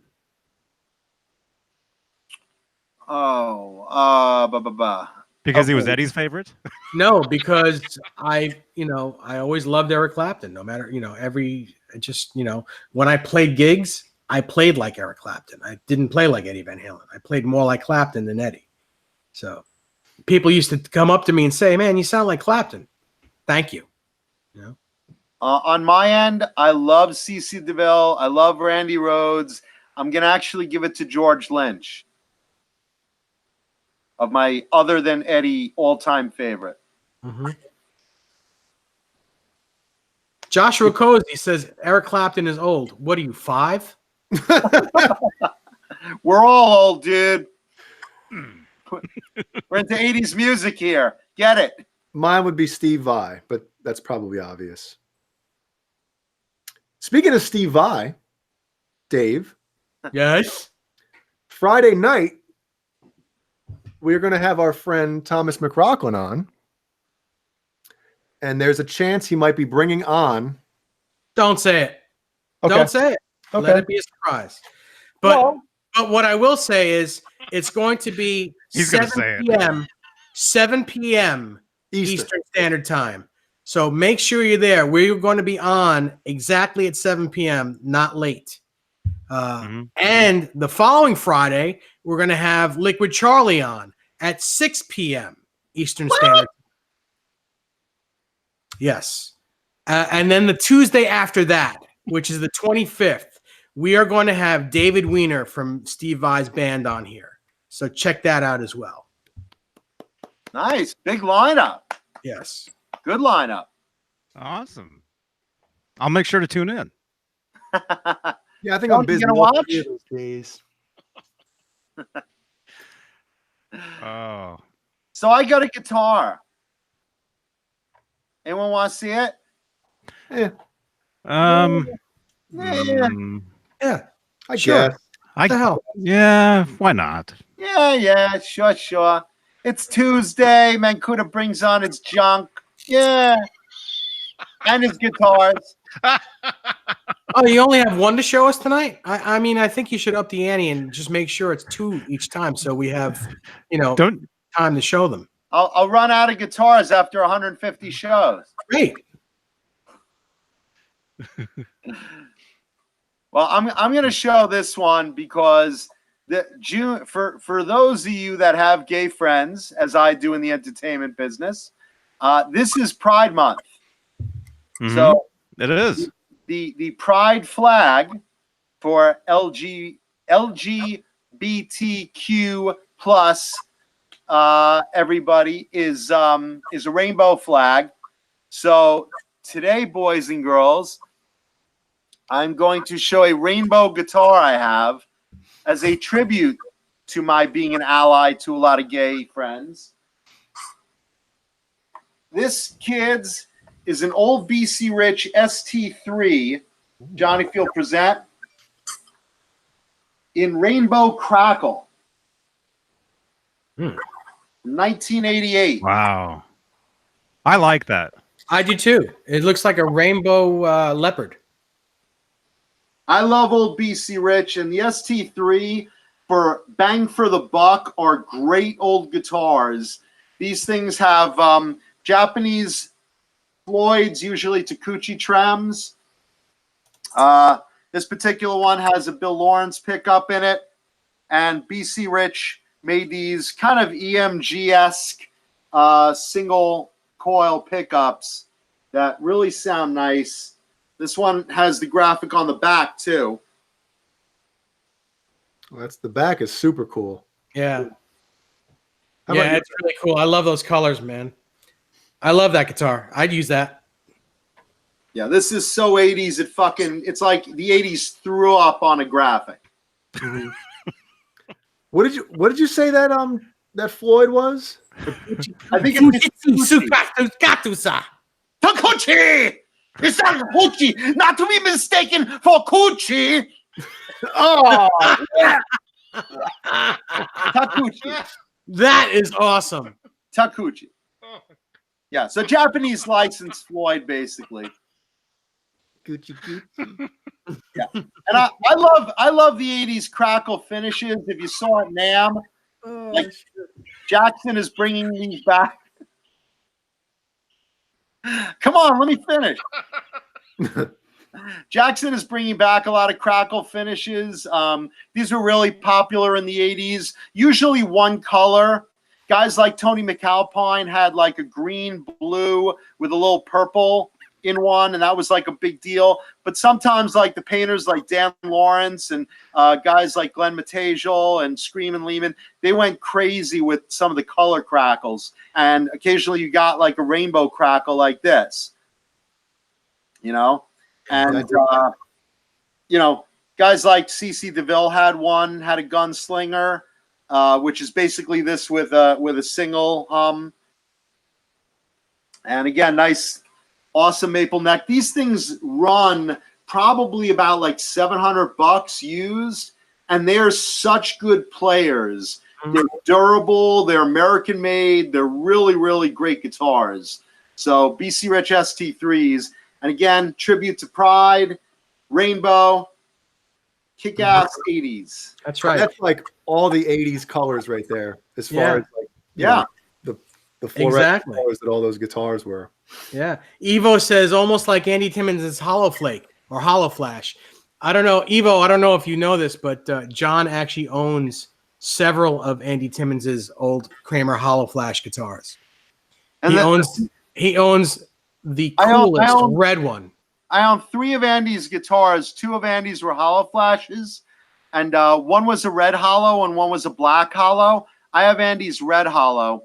The best guitar, the coolest guitar ever. That guitar was insanely clean. I had it in my hands. It was the cleanest looking guitar. It was the cool, just amazing feeling.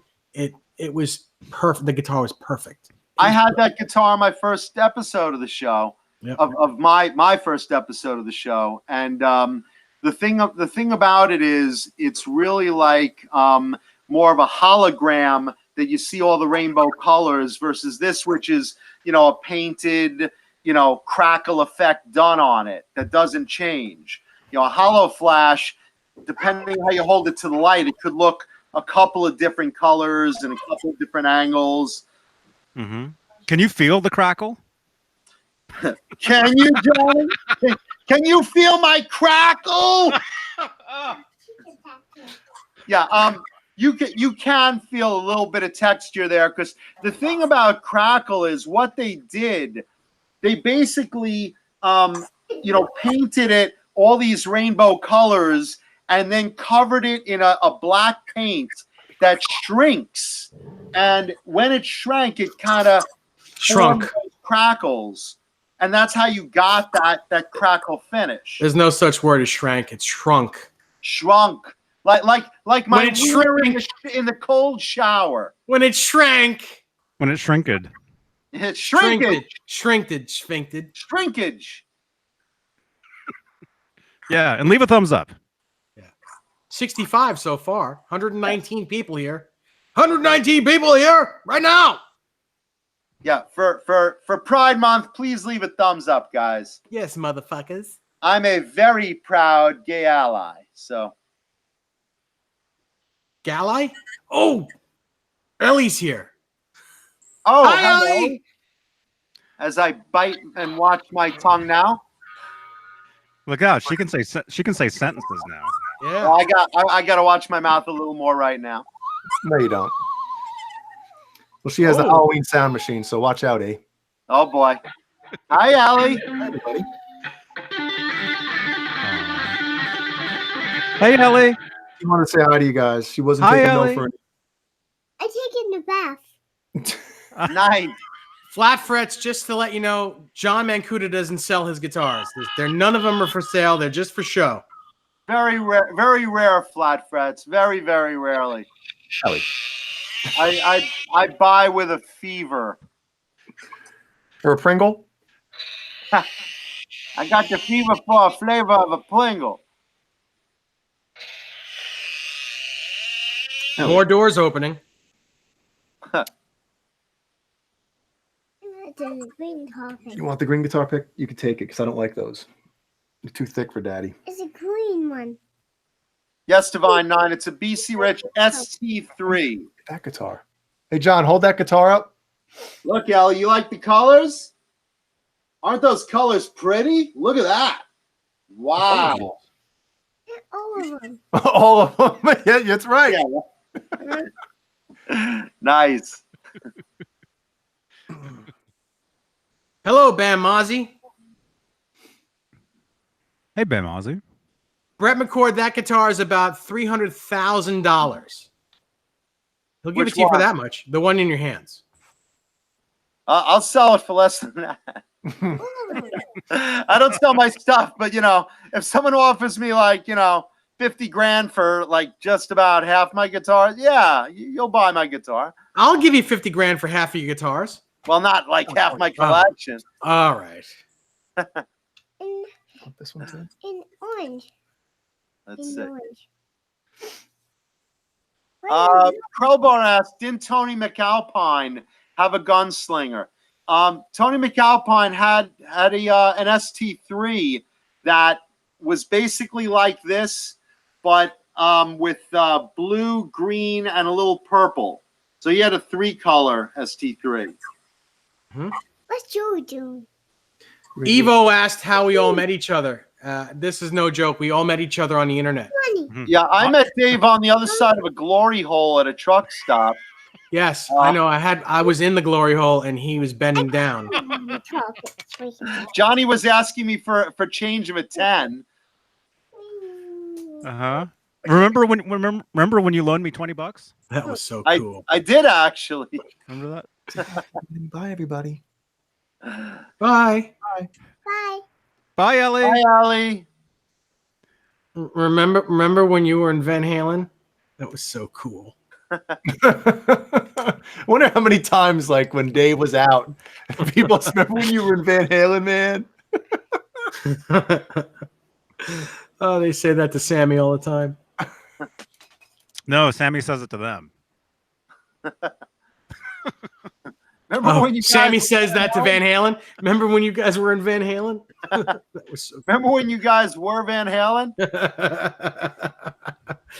Now you're just an empty shell of Van Halen? Sorry. Oh, it's terrible. Love you, Eddie. You never know, man. Listen, if he can't tell that I'm a fan of his with all the shit that I have behind me, then fuck him. I just see the sign. I don't see any of the guitars. Believe me, he knows who I am. Yeah, no, he's got a subpoena coming your way for the stalking. He's got a restraining order on the way.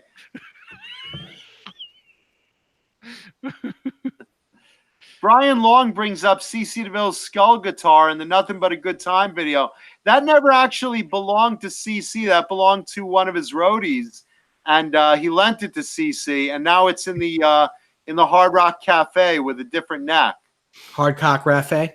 Yeah, Oh. It's trapped in the Hard Rock Cafe.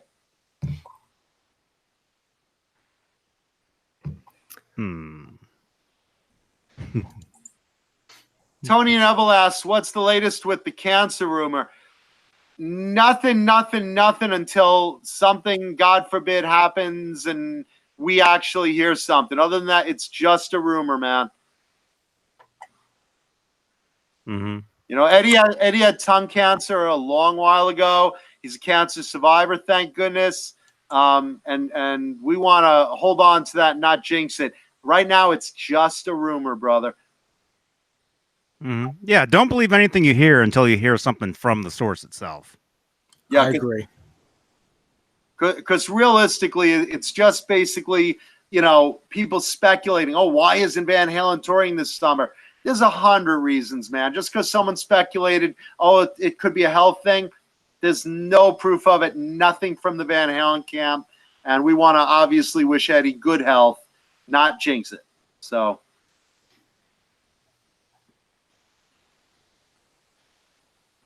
Right. What delayed reaction was that? Dave's like, yeah, do we want to wish Eddie good health? No, we do. We do. I was reading the chat when you said all that, but Yeah, it did register. Yeah. Hey, Not a John, lot does, but do you have a guitar stand? Do I have a guitar stand? Yeah. 4 of them, yeah.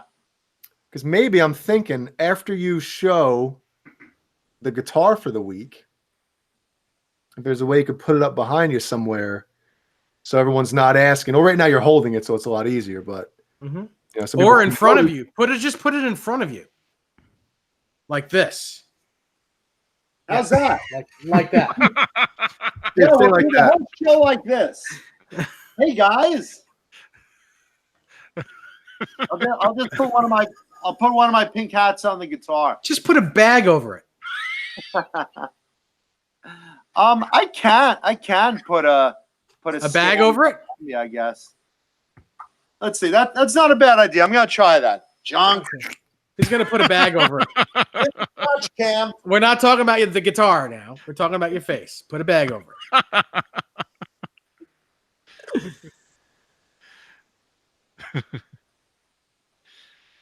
What? Thumbs up. Yes. Avery's guitar stuff. Yes, this is real snakeskin. Absolutely. Go ahead, Jay. Say it. No, I'm not. Go ahead, Jay. Say it. Did you get the matching boots? You have the boots to match it? Do you have the boots to match it? Mm-hmm. Shut up. And the Vaseline to condition it.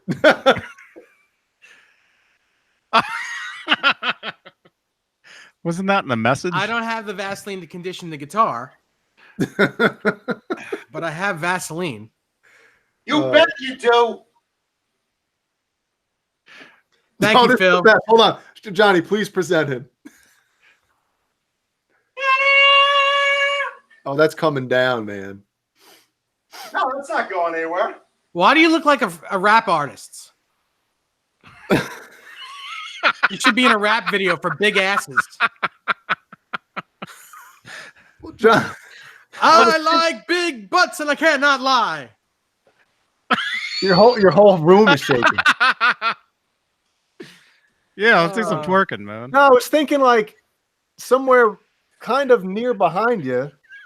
Well, there you go. I mean, that's as close as I got. The rest is my bed. That's actually cool right there. It kind of looks like one of those little guitars that we all have. Yeah. No, my bed is like super big. It's like one of those extended California Kings. Mm-hmm. So it's like I have to roll over 30 times to get to my girlfriend on the other side. Which, how she likes it that way. Just make sure you don't fart or else that guitar is going to fall and break its headstock. Wait, Yeah, I know, right? mean your girlfriend has farther to go to keep getting away from you in bed? She's in bed right now. You just can't see her in the distance. By the way, if you saw me pull something down off the shelf, it's this, but this is so fun. I got to share this. This is something I found at a flea market. It's one of these records that they sold to kids in, I guess, like the 70s or 80s. And it's one of those customized records you can order. It's Popeye and If Your Name Sounds Like Jonathan. So it's like in Wimpy's Sunken Treasure. So this is one of those customized records where, like, if you're a little kid, you're listening to the story and it's like, so there I was with Olive and Wimpy and my old pal Jonathan, and we were trying to get away from Brutus. I couldn't resist it. Oh, did you have one of those before? No, I never had one as a kid, but like as an adult, I was like, fuck, this is cool. I got to hear this. And it's like, it's just like, it's thrown in there so awkwardly, Uh-huh. Oh, where they had the name. Yeah. Its name, yeah. And you can order it like, with like it's saying David, there I was with Wimpy and Olive and my pal David, and we was on the ship, and it's just so fun. Mm-hmm. Yeah, Flat Frats. I can't play it because I don't actually have a record player, but I'm gonna have it converted to CD somewhere so I could like listen to it in my car and find out if they actually got Wimpy's Sunken Treasure so we could pay off that fucking hamburger debt he owes. Uh-huh. I wonder how many hamburgers Wimpy paid for today. That fat fuck pays every Tuesday for a hamburger today. Yeah. And So by the way, every this is Tuesday. supposed to be me. This is supposed to be the kid. If you look, there it is. It's like you got Brutus, you got Wimpy, Popeye, Olive, and then there's If Your Name Sounds Like Jonathan. It's like, hey kid, where are your parents? Where are your fucking parents that you're allowed to go on a ship with grown men? Mm-hmm. Holy hell. That's right. Yeah. Tony Neville asked for me to show another cool guitar, which I will before the video is over. The You video. want one of these, Dave? Huh? Oh, you're showing a guitar. I thought you had one of these. No, a guitar. Cool, another cool guitar. I And thought you had Popeye a guitar and it sounds like that comes with a story. So I will do it. Oh, I wonder Tony if Neville also said 63 F-bombs on today's show. He's counted them. Stick around, Tony. 117 people, 73 thumbs ups. Let's see if we can get some more thumbs up. Let's try to get 100. Thumbs up for Wimpy's Sunken Treasure. Mm-hmm. Wimpy's. We gotta look that up. I wonder if they have like a bunch of the different ones on YouTube. I never Yeah, looked it you up, know. but we should. Just clips. Wow. Jay, I just got that. Mm-hmm. Wow, Crazy. all the behind the scenes stuff. Yeah, he's just talking shit about you. That's all. No, I'm just kidding. Welcome to the club. At least the chat does it in front of me. No, I'm just kidding. We'll tell you after the show. No, okay, that's cool. I know we have to have a discussion after the show. Yeah. Are you going to be up for a while, John? Yeah, absolutely. All right, because I have to go tuck Ellie in Sure, sure. and walk the dogs, and I'm effing pissed right now. So, Ugh. let's see. Brent McCord says Tipper Gore is going to get you all for cursing. The Johnny Bean Show starts off with a parental advisory logo. Mm-hmm. It's gonna have to eventually, yeah. Yeah, and I didn't once say the word dildo on air today. So just FYI, this has been a really, really family-friendly episode of Tech More on Tuesday, just so you know. What words have you not said yet today? What words I did you didn't not talk say? about fleshlights. I didn't say anything about Blumpkins. I didn't say anything containing the word jizz, or did I? Yeah, no, we talked about jizz. What's a Blumpkin? Blumpkin is a blowjob while you're on the toilet. Go figure. I thought that was a Oh, plumpkin. wait, I did. Marcia Brady. Marcia Brady's blowjob. Yeah. Anyway, Uh-huh. Tipper Gore. Yeah. Well, Wasn't she in like an adult movie? you know who Tipper Gore is, right, Johnny? Do you remember? Mm-hmm. No, I'm talking about Marcia. Oh, yeah, she did. She actually did. Didn't she? I don't know if it was an The adult drug. film. I don't know remember if she filmed it, but she slept with a lot of people for drugs. in real life, In real life, yeah. because I'm thinking she was in. I don't know. Huh, Shauna? No, you're right. No. Marcia. She was in other movies in the 70s, and they were like more like I don't mean like adult movie. It was more like serious. More, she was in serious films.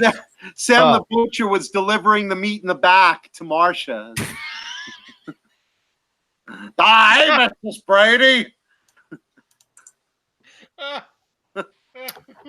right, guys, I'm going to split. All right, see you, Jay.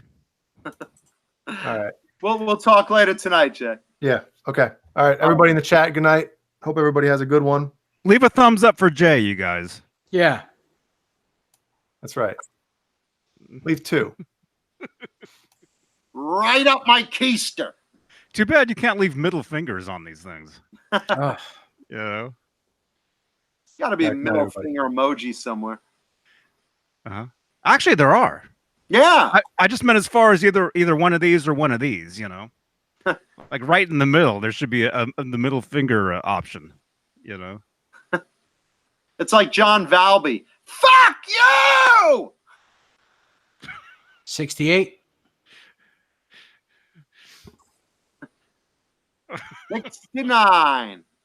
111 people in the chat. We love you guys. Thank you. Oh, look, they're blocking all those. Wow. Look at that. They automatically blocked those. Wow, that's insane. That's hilarious. All right, now they're coming through. Yeah, we want to show every middle finger emoji because we love you guys. Mm-hmm. That's And good. man, my lighting. I got to change this. Hey, Mike. Holy hell, you look like you're broadcasting at a lighthouse. Is there a car about to hit you at night? Oh, that's better. If I turn It's that like one that scene from Close Encounters. on. Uh-huh. Yeah, you guys are wondering why I look so sunburned today. Are you a vampire? You're sparkling. Mm-hmm. Wow. Okay, let's see. Lot of FU fingers in the chat. Thank you guys. Wow. As long as you're giving the FU finger, give a thumbs up in the actual video. Yeah, Mhm. We have please, 84. thumbs up too. So give some more thumbs ups. We have 109 people. Uh-huh. We'd love to see 109 thumbs up if you guys would be cool about that. But I'm still enjoying the middle finger emojis. Yeah, this is not a family-friendly show. Well, it is, just not when I'm on. Yeah. Yeah, it's like the beginnings and the endings are. The middles, not so much. Johnny, if you were any whiter, you would be like a fucking, you'd be Powder's ass.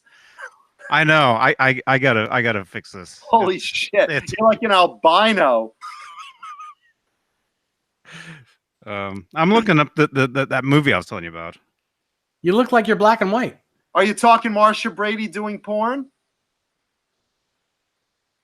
Because she did basically anything for drugs after the Brady Bunch. She had a huge drug issue.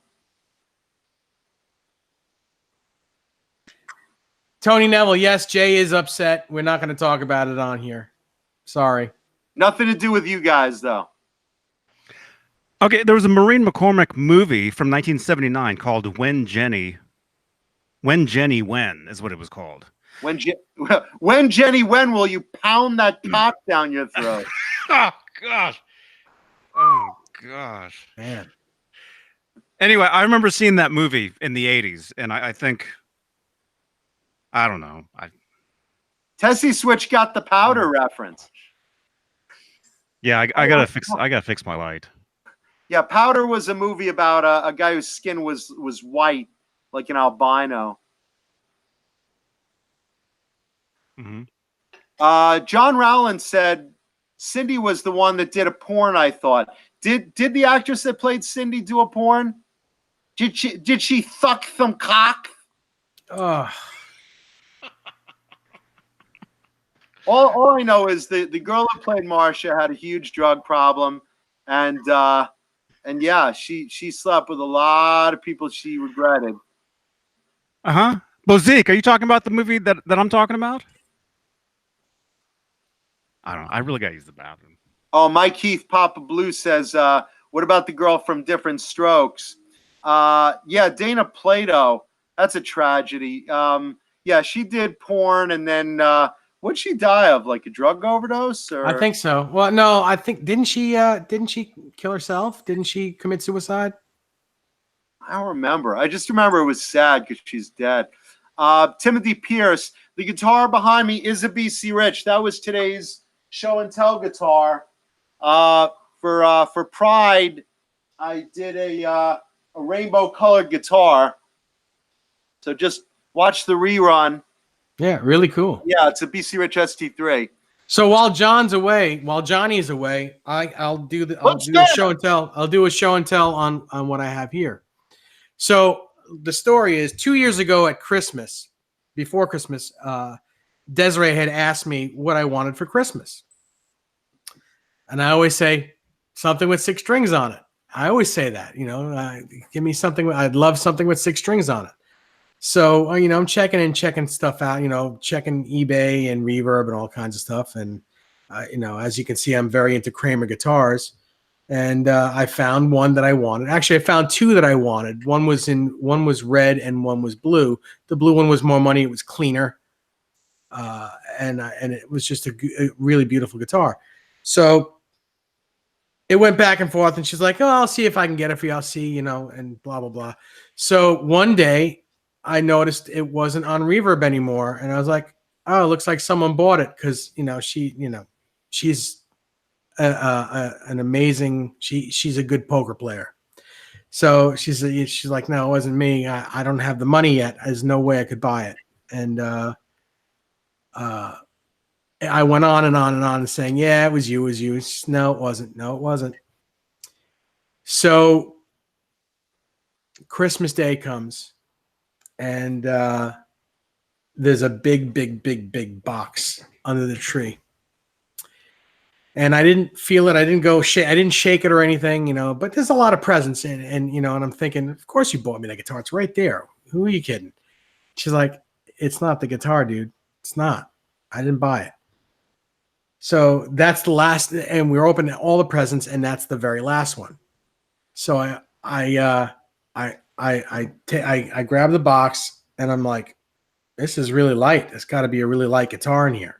It's got to be really. This guitar has got to be really, really light. Was it an air guitar? So I opened the box, and it was a box within a box within a box within a box within a box, and the very last box was a Christmas ornament of a guitar. Needless to say, I was very upset. I was very upset. I was like, that's not cool. It's just not cool to do that to me, you know, or anyone, you know, that's not. So my mom and my stepfather were also here. We were all open presents, and everyone saw the look on my face. My stepfather says, they live across the street from me. So my stepfather was like, I think I left the light on in the kitchen. I'm just going to go shut it off and come back in. Needless to say, he brought a Kramer guitar case in the house. He went home to get the guitar, and this is the guitar that I got. A 1986 Kramer Pacer Deluxe. Super clean. Beautiful blue. The guitar is ridiculous. It was an amazing, amazing present. It's 100% original. Just a great, great guitar. And it's one of my favorite guitars. It's definitely the best present I've ever gotten. Christmas present I've ever gotten. It's one of the best guitars I've ever owned. It's almost as clean as the day it was brand new. Sounds amazing, and it feels amazing. Everything about it is just so cool. There it Timothy is. Pierce hit it right on the head. He said Red Beach. Yep, it's very similar to the Red Beach. I think Reb's, it was an 87. This is an 86. And Reb's also had EMG pickups in it. I also believe that Reb's guitar had a route underneath the Floyd, where this one is not a route. It is floating, but it's sitting on top of the body where it's not routed. So there's my story and my cool guitar. Very cool guitar. I picked out the guitar when I came over your house. I was so into that. And I also said the same thing. Red Beach. Mm-hmm. Totally great, great guitar. Yeah, Rebs had the angled logo. They started that logo in 87. And the reason why I know it was in 87 is because in 88, they also went to binding on the fretboard and the headstock inlays on the fretboard. So it was dot inlays, which means it was 87. Great guitar. Great story with that, too. Yeah. I have the most amazing fiance. She's. Can we have a little, applause for Desiree, guys? Yeah, absolutely. Desiree. Absolutely.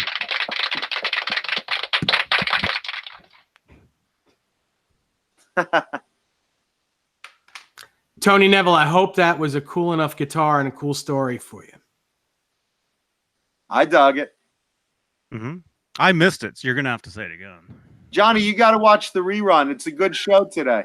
It again. I just said it. Good episode today.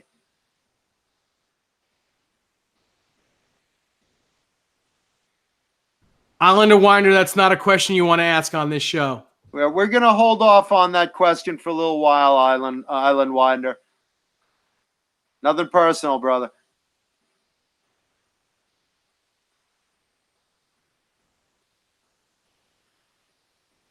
And there's a lot of applause for your guitar, brother. Thank you very much. Yes, Desiree is awesome.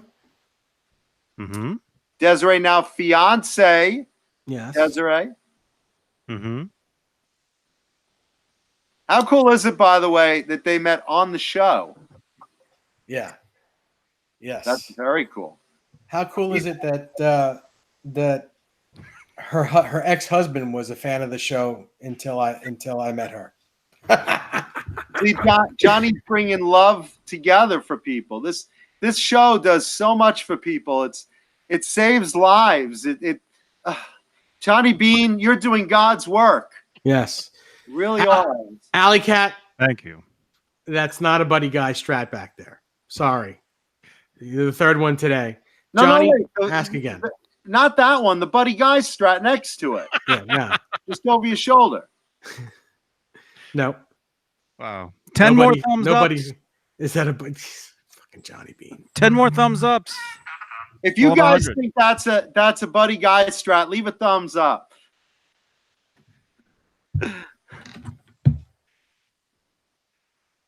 Johnny, what's the coolest story that you have behind a guitar you own? I'm curious.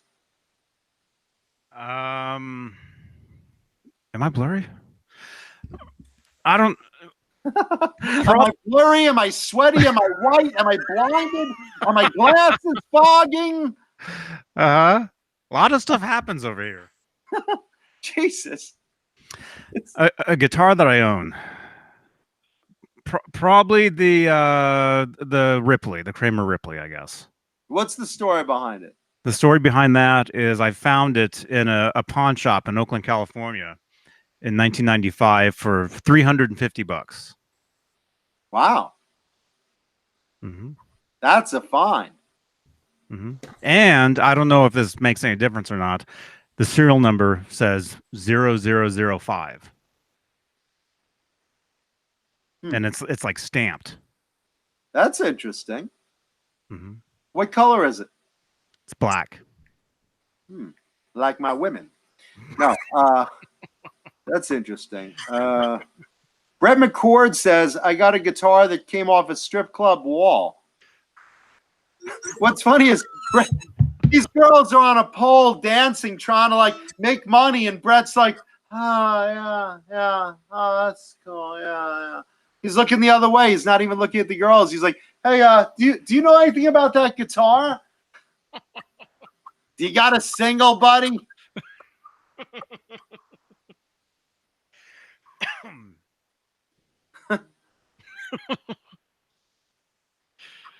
Vintage Van Halen wants to know, how many Ripleys did they make?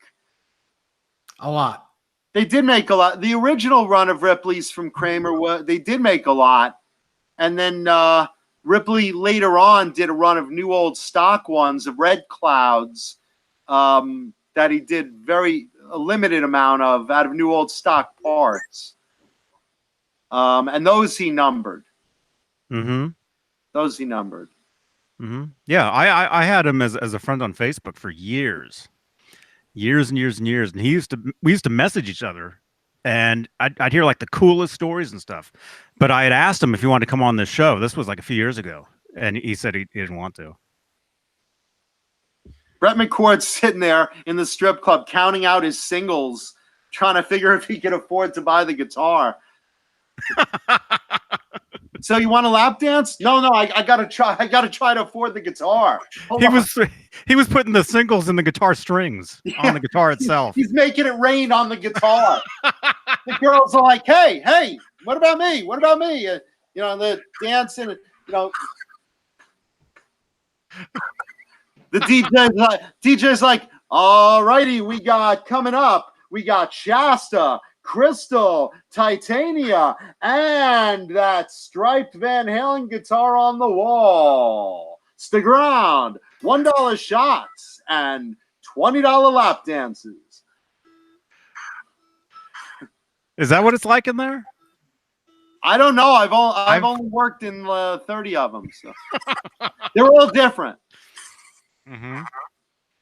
The only one I've been in is on Grand Theft Auto on the video game. They have them in there, and you can get lap dances and stuff in the game. Wow. Mm-hmm. That's got to be funny. I never checked that out. Brian Long asked if I have any striped Wolfgangs. I do have one. I have a replica of the Wolfgang special, the PV Wolfgang special that Eddie used in Japan. And it's also on a cover of a Guitar World with Jimmy Page and a bunch. I don't remember what. I'm sure you remember, Johnny. I think Buddy Guy holding his Buddy Guy guitar. Yep. Actually, I think you're right. He is on there. Yeah, I think you're right. Jeff Beck. Jeff Beck is on it. Yep. There. Mm-hmm. Kirk Hammett is on there. Unfortunately, they're all photoshopped together, though. I don't think any of them were in the same room together. Actually, I'll show it. It's right there. There you go. But you didn't buy it at a strip club, right? No, I bought it at a stripe club. No. You know what's funny? Down in San Diego, where those of you that know me know I go to Comic-Con every year, there's a place called the Strip Club, and it's a steakhouse. So it's, it means like strip steak, but you got all these guys going and they're drunk. Hey man, I got a strip club here. Let's go see some boobs. Got a strip club here. And they walk in and they're like seeing like hash browns walking by with a fillet, and what? What's this? So every table there after their dinners, every table is like all $1 bills all over the tables. Michael Smith, that's a Buddy Love guitar back there, not Buddy Guy. Buddy Love. Is that next to your Buddy Guy guitar? It's next to my buddy. It's next to my Buddy Rich drum set. My buddy, wherever I go, he goes. You ever have one of those? No. Well, who the fuck wants a young boy doll? I was a manly kid. I played with Star Wars figures and superhero figures and G.I. Joe and Transformers. I didn't want my buddy, a young boy in coveralls. That's like Chucky. That's what Chucky was based on. Who the hell? You know who had one of those? Jared from Subway had one of those. My buddy. Oh no. Who the hell wanted one of those? What a stupid toy. Wow. If you have no friends so badly that you need that as a friend. Oh, I'm like gonna a pass human out. doll as a friend. Oh my gosh. You need to go really go buy a normal, like buy a Batman doll or a Micronaut or something. Oh, see, now the glasses are fogging up, man. Ah, what was that?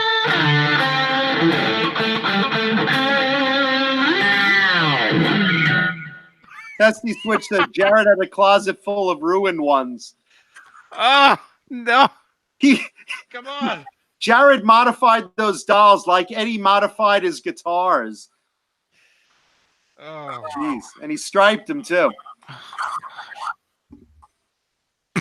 Evo 8 brings up Garbage Pail Kids, which were like Cabbage Patch Kids stickers with like twisted sayings on them and stuff. Funny thing is, you're like the human version of that. Of what? A Cabbage Patch Kid? A garbage kid. Oh, garbage pail kids. I totally am. You're a garbage pail. It's like my name is Stinky Pinky or something. Well, hey, let's ask the chat. What are some of the Garbage Pail Kid names? Give Dave, Jay, myself, and Johnny Garbage Pail Kid names.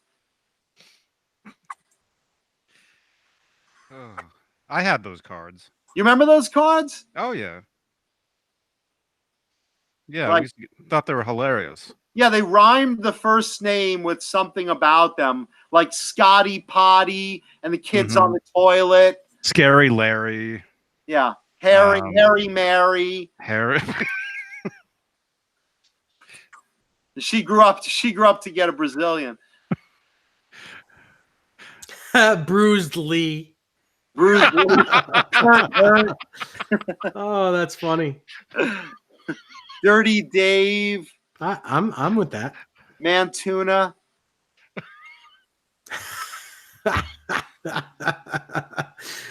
Oh, geez, that's so funny.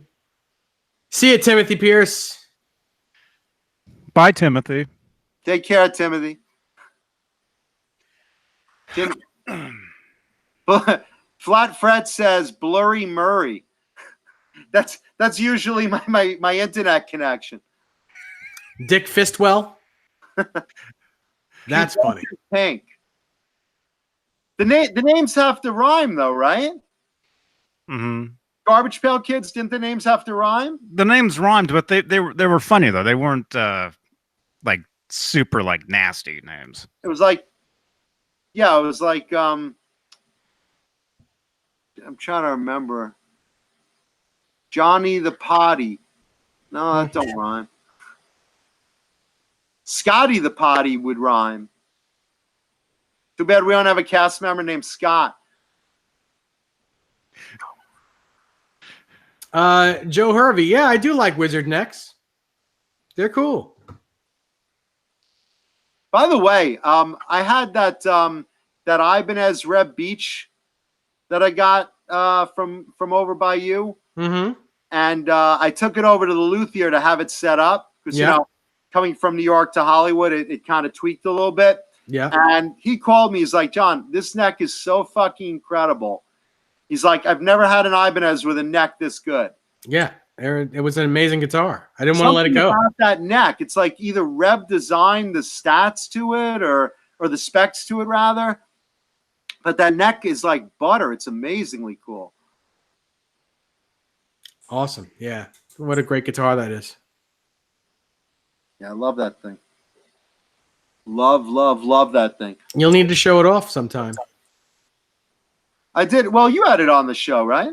Yeah, but it's yours now, so you need to show it off. It's one of yours. Yeah, but people have already seen it. Well, people have already seen everything I got. I'm just, rehashing. They're going to be in the chat. All right, hey, let's see what John's show and tell guitar is this Tuesday. What the fuck? We've seen that already. That's one of Nesdal's old guitars. We want our money back. Mm-hmm. It looks like garbage. Speaking of Garbage Pail Kids, it looks like they repeated a lot of the same cards, but with different names. There was one guy named Upset Tommy, and then another one called Tubbo Lards, and it's the same guy. Well, they did two for each. It's the same person. dude. They did two for each person. See you later, Michael Smith. Good night, Michael. So Bye, Michael. Like, Garbage Pail Kids, you had like Scotty Potty and then Scotty Snotty, but it was the same kid, and they always did like two versions of that same kid. Mugged Marcus and Mugged Marcus had to move to a better area. KO'd Cody. It's the same dude. Man, these things are gross. It's like those Discover card commercials. You got two of the same people. Richie Belch. Yeah, Tessie Switch said every piece of artwork had two different names. Mm-hmm. So they could just sell the same stuff twice. Yeah. Yeah, Richie Wretch and what's they're the nasty. Luke Look how, Puke. how gross that is. But I love that shit. Those and remember Wacky Packages? Wacky Packages were like products like you find in the store, but they were parodies of them. So like, instead of Booberry cereal, it was like Gooberry, and it was like, snot or something like in the bowl, Mm-hmm. Count Chocula, I think, was like Count Cockula or something with little dicks in the bowl. Or so maybe not dicks, but it was something like that. They were product parodies. Lord. Well, instead of like Ritz crackers, they had Rats crackers and little rats chewing on the crackers on the front. Mm-hmm. Wacky Packs. Wacky Packs. 1970s they did them. 1980s they did them. Oh, they were from the 70s? They started in the early 70s. These might be and cool. They did like a series every year for like, I think 16 years or 16 series. And then like, again, they did them later on. They do them like every decade, I think. Wacky Packs. Wait, you know what? Hold on a second. Hold on. Oh, you have some? I do. I want to see the ones from the 70s. Hold on. Those some. Oh, it says 1967. Yeah, you know what? He's right. They started in the late 60s originally. Mm-hmm. And we do have to say the word guitars every now and then. Yeah, you ain't kidding. Okay. Oh. Here, you know what? I have a couple of albums of these things nearby. Just happened to. Yeah, I just happen to have a prop. Uh-huh. Can you see that? The pages aren't stuck together. Sure they Oh, are. look at that. You guys see that? So like, you know, you have Bazooka Bubblegum is Gadzooka. Jello is JLo. Wheaties is Wheaties. And look at some of the. It actually is now, isn't it? JLo. JLo. Quaker Oats instead of Quaker Oats. You got a duck on it. And then they always came with a puzzle. So you had like these checklists in the pack. And then you had on the other side of it were puzzle pieces that you could make a puzzle of like another wacky pack. Beanball. Johnny Beanball. That's cool, right? Yeah, Crazy. they always did parodies of Topps products too. Topps was the company that put them out. So like Wacky Packages, they did one called Wormy Packages. So they always parodied themselves as well. Cheapos? Cheapios? Cheepios instead of Cheerios. Hipton instead of Lipton tea. Isn't that cool? Yeah. Here, Tricks. Here's that fucking rabbit. What's he doing? Oh, he's this. I like this one, Tricks. The rabbit's pouring hot sauce on the fucking bowl of cereal. Tricks. Yeah. Nowadays they have one called Turning Tricks, which is the rabbit as a hooker. And he'll do anything for that fucking cereal. So, but isn't that cool? He's pouring hot sauce on these poor little unsuspecting kids. Have no idea. That's good cereal, man. Yeah. Which did you guys like better? Did you like Tricks or Fruit Loops? Hold on, let me find out. Wait. Because aren't they the same? I got both. No, wasn't Tricks just like the donut holes of the Fruit Loops? Just left over? I mean, that makes sense, I think right? they were just different color. Like, I think Tricks were all one color and Fruit Loops were all different colors. Same thing, though. I'm like a cereal maven. I have so many junk cereals in the house. No, seriously. I have so many junk cereals in the house. I got Tricks. I got Fruit Loops. I got Lucky Charms. I had to chase down this motherfucker to get this box. You That's know? a limited one? No, he's the fucking leprechaun running through my fucking living room. I had to chase him down and get his Lucky Charms. I kicked his ass. Oh, give me cereal. Shut up. Give me the fucking cereal. You're trespassing. I got all these. You want to see a great cereal box? Yeah. This is a good one.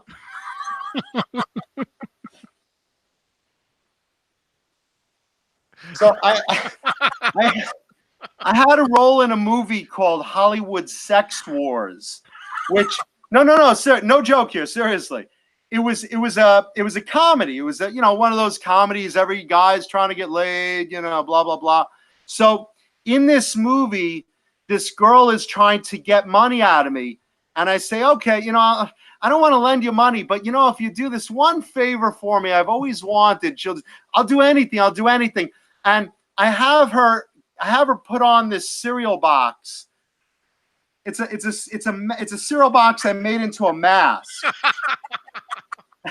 and she gives my character a blowjob with Frankenberry's face on it. You just see like Frankenberry going like this. Look it up, seriously. Hollywood Sex Wars.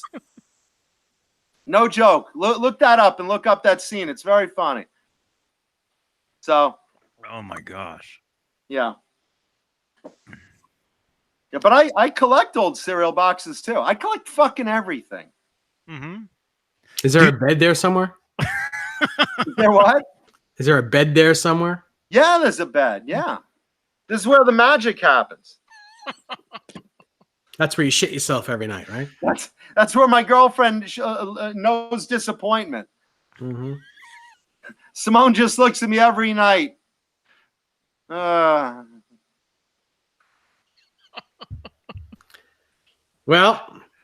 yeah. So there you go. I don't know if you guys want to keep going, but I gotta go. Oh, Flat Fred says, John, your life scares me. Welcome to Hollywood. mm-hmm. Yeah, Hollywood is a wild place, you guys. It's something. Bozique asks if I'm doing any new movie or TV work lately. Not at the moment. I had a project. That was a horror movie that doesn't look like it's getting funding. But yeah, I get stuff come my way left and right randomly. I just don't know what comes my way. Nothing right now at the moment. And let's see. There was someone else had something. Flat Fred says, come on, no way you have a girlfriend. Dude, I have a very hot, very tolerant girlfriend. Yeah, we met her. Yep, she was on the show. Mm-hmm. My girl Simone, she's awesome, but she's very tolerant. That's not a but. That's not a but. That's an and. Very patient awesome and girl. very tolerant. Very patient girl. I'm very lucky. On that note, I gotta leave. So are you guys staying or you guys saying what are you doing? I don't know. What do you think, Johnny? How many we got in the chat? 105 people. Yeah, I don't want to disappoint anyone. So if I was gonna not disappoint anyone, I'd leave. Right? Everyone's like, yeah. Leave a thumbs up. Leave a thumb if you haven't left a thumbs up. Leave a thumbs up. Subscribe to the channel. Tell your friends. Tell your friends. Holy shit. I'm going to say it one more time. This Friday night, 7 p.m. Eastern, we have Thomas McRocklin. The following Friday night at 6 p.m., we have Liquid Charlie. And on the 25th, which is a Tuesday night, we have David Weiner, the guitar player in Steve Vai's band. Other than Steve Vai. No. Mm-hmm. Nice. Yes. Yeah, jump back in, Jay. All right, so he's going to jump in. I'm going to jump out. Good night, guys. I'll see you on Friday night. Tag team. See you, Dave. See ya. Later, Dave. Almost called him Nesdall. Later, Nesdall. That's what I call him. That's what I call him to other people, not to him. No, I mean, I just love that. It's like I get called Mancuda a lot, but I like that. I like my last name. Mm-hmm. You know what's really funny? I used to go by the stage name Jonathan Shawn.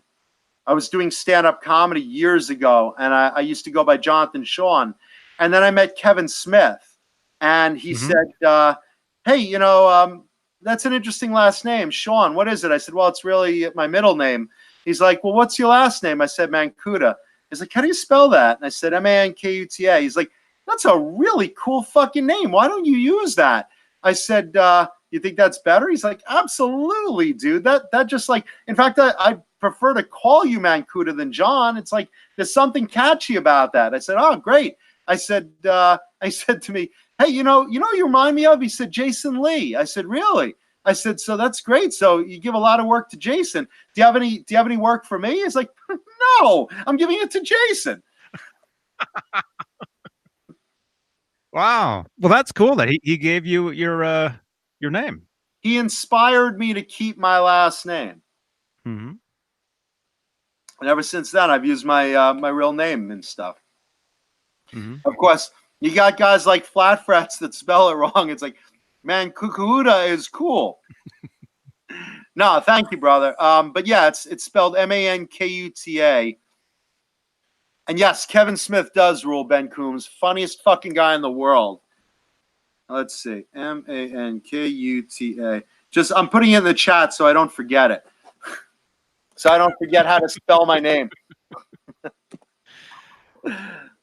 I don't know, but a lot of people, I guess it is kind of catchy. Just call me Mancuda, Mm-hmm. Like they're like, yeah, this is Mike, this is Tom, this is Ricky, and that's Mancuda. It's like, I'm John. Yeah, John. Mm-hmm. I've had people call me Beane. Really? You know, yeah. Was it women that saw you naked, or? Well, not naked, no. Oh, okay. John Parson, yes, the cereal box guy. That was the name. The name they decided on calling me in the credits.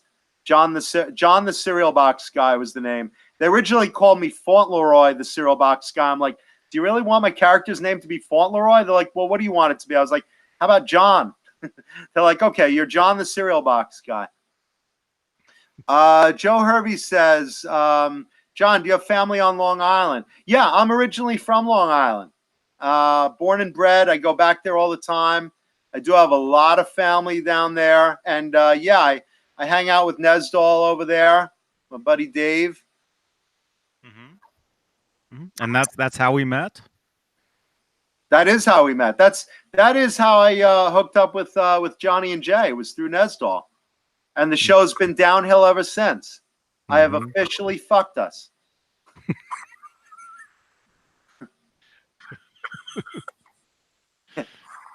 Tessie Switch says, how about anything but Fauntleroy? Yeah, no, I said that to the director, who's, he's a friend of mine. I said, hey, is that really the name you guys are giving my character? I mean, I'm fine with it, but, he's like, well, what do you like? I was like, John the cereal box guy? Is that better? Yeah. Yeah, that's catchy. Romeo Delight says, yeah, the show's taking a turn for the worse. I sink this show like a battleship, just dropping bombs in it. Absolutely. Our ratings have plummeted. Joe asks, what do I think about Long Island? I love Long Island, man. I'm a born and bred New Yorker. I mean, I'm out in Hollywood for work, but I still go back because I love New York. When you're born there, there's something about it. I've lived in the village, I've lived on the island, the city on the island. I've lived both, and I just love it. It's an acquired taste. Yeah, I've only been there once. Long Island? Well, New York. To visit Dave, or? No, this was years ago. This was 20-something years ago. Joe Hervey's on the island. I didn't know that, bro. That's cool.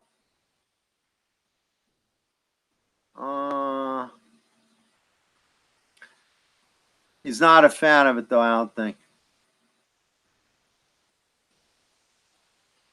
Strong Island. Hey, man, you know what? I grew up on pizza and bagels in New York, so that's my hometown. I love it. I love the people. It's a thing, when you live in New York, it's a thing. East End toward Riverhead. Yeah, no, I worked in the Hamptons for a while. I don't know. I just love New York. Right, Johnny? Yeah. Johnny, hey. Johnny's like, are we on? Are we live? Holy shit. Camera? Huh? Oh, man, we're still on. Yeah, it still is light out, isn't it? Mark Ray, thank you, man. You rock. And Bo Zeke's over in Philly. Hey, Bo Zeke, are you a big cheesesteak fan? I'm going to go foodie on you guys for a minute. I am. Cheesesteaks. I was talking about this the other day. Because cheesesteaks, one of the big places is Pat's. And, I know it's supposed to be touristy and whatever, but that's supposedly the owner of the original Pat's Dogs. Pat's Dogs! The cook is never tired!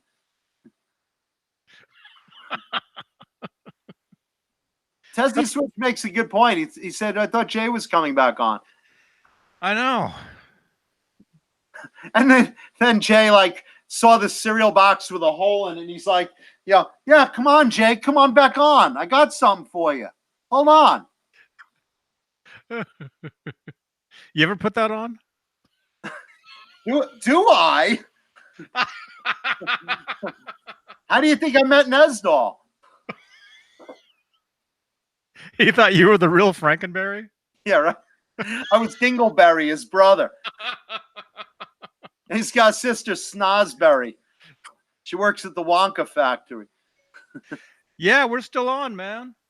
Maybe I never did message him back. Let's see. Yeah, Jay's like, I thought I was coming back on. Jay was smart. He stayed off. Mike Keith, I don't have a wife. I have a long-term girlfriend that I'm madly in love with. So Simone and I have been together for about 7.5 years. That's a long time. 7.5 years. She's awesome and hot. Yeah. Why are you laughing? That's true. No, yeah. You've seen my girlfriend. She's gorgeous. She's Proud very of that. cool. Very cool. I don't know what the fuck she sees in me. But she says I make her laugh, but usually it's when I'm naked. Mike Keith, you've been married for 35 years, brother? All right, man. Hey, good for you, man. That's awesome. Nice. Yeah, I love my girlfriend. And Johnny, you're married? You're married, right? Mm-hmm. Yeah. Mm-hmm. Johnny's looking at the ground like, yeah. Been married. Yeah. Yep. Johnny's like, can I borrow that cereal box, Mancuda? Can I? Got to spice up the old marriage, you know? After, 35 years. Holy fuck. Wow. Yeah. My parents are still married. There you go. Mm-hmm. That's a scary thought. Brian Stewart, hey, guitar dudes and dudettes. Absolutely, man. How you doing? Hey, Brian. Oh, my lighting's weird again. Oh, God. You're always blinded somehow. How does this happen? Mm-hmm. It's because of the sun is always changing. What do you have, an eclipse in your living room? Yeah. How does this happen? Yeah. It always changes the lighting. It happens all the time. It's like you broadcast from a lighthouse. I always see like a light whip by your face and whipping back, and I hear foghorns going, and geez. Yep. Yeah, Mike, you're right. It's not scary if it's the right person. I am definitely with the right person. Mm-hmm. Watch, tonight we'll break up. This is my luck. I'm like saying how in love I am with my girlfriend, and it's gonna totally jinx it. I'm gonna come on next week. Yeah, so I'm single now. Yep, single. Just kidding. No, I'm joking with you, Mike. Congrats on that, brother. So, Johnny, did you mention Johnny Beane merchandise that I don't get a piece of? You mentioned that, right? I haven't. I think Nightbot maybe has, but I don't make anything off that stuff. The company that makes the company that makes the stuff gets all pretty much like 90% of the profit. We should do like some charity raffle or something one day, just so someone makes something.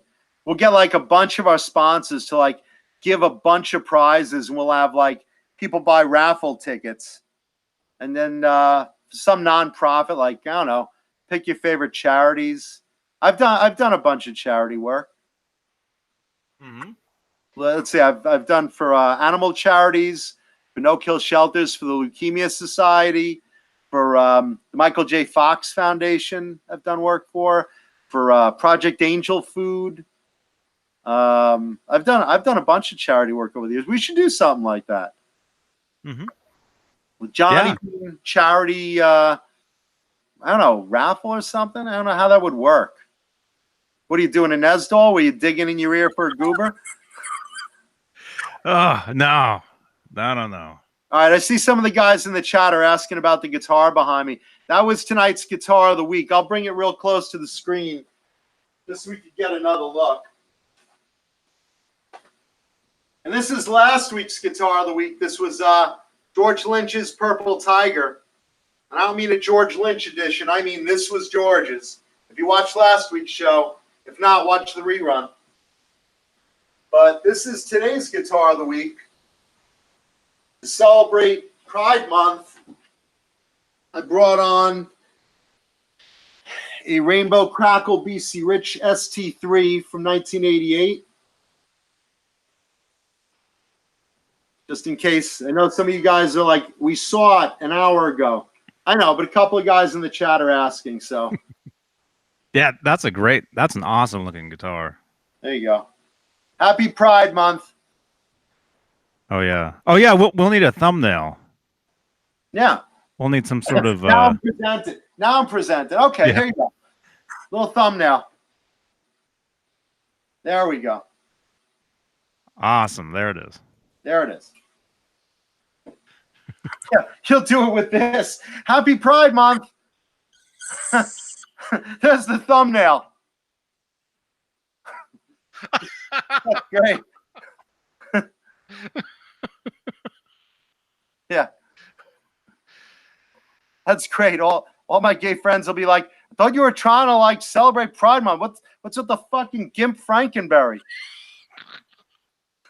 That's great, John. Yeah. And you guys, please leave a thumbs up. Thumbs up.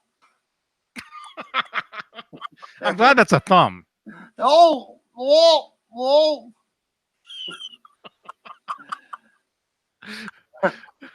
Yeah.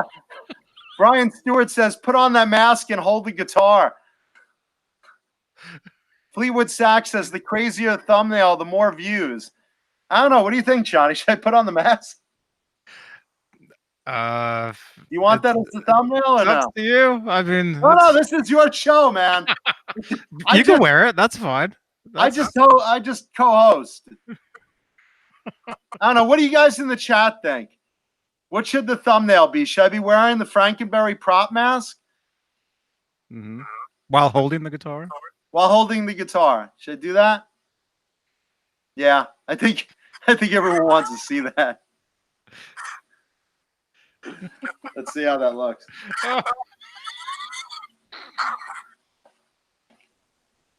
Let's see. See if I get this right. Tell me if the guitar is straight.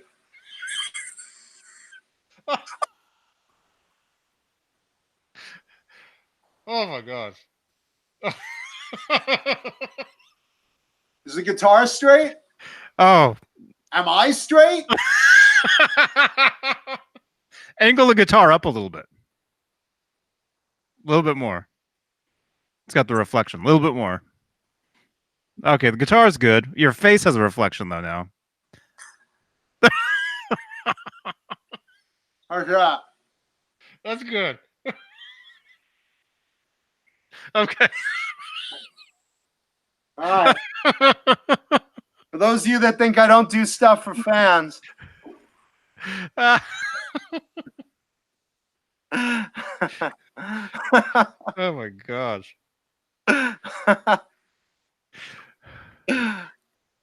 Oh. 5 more thumbs up.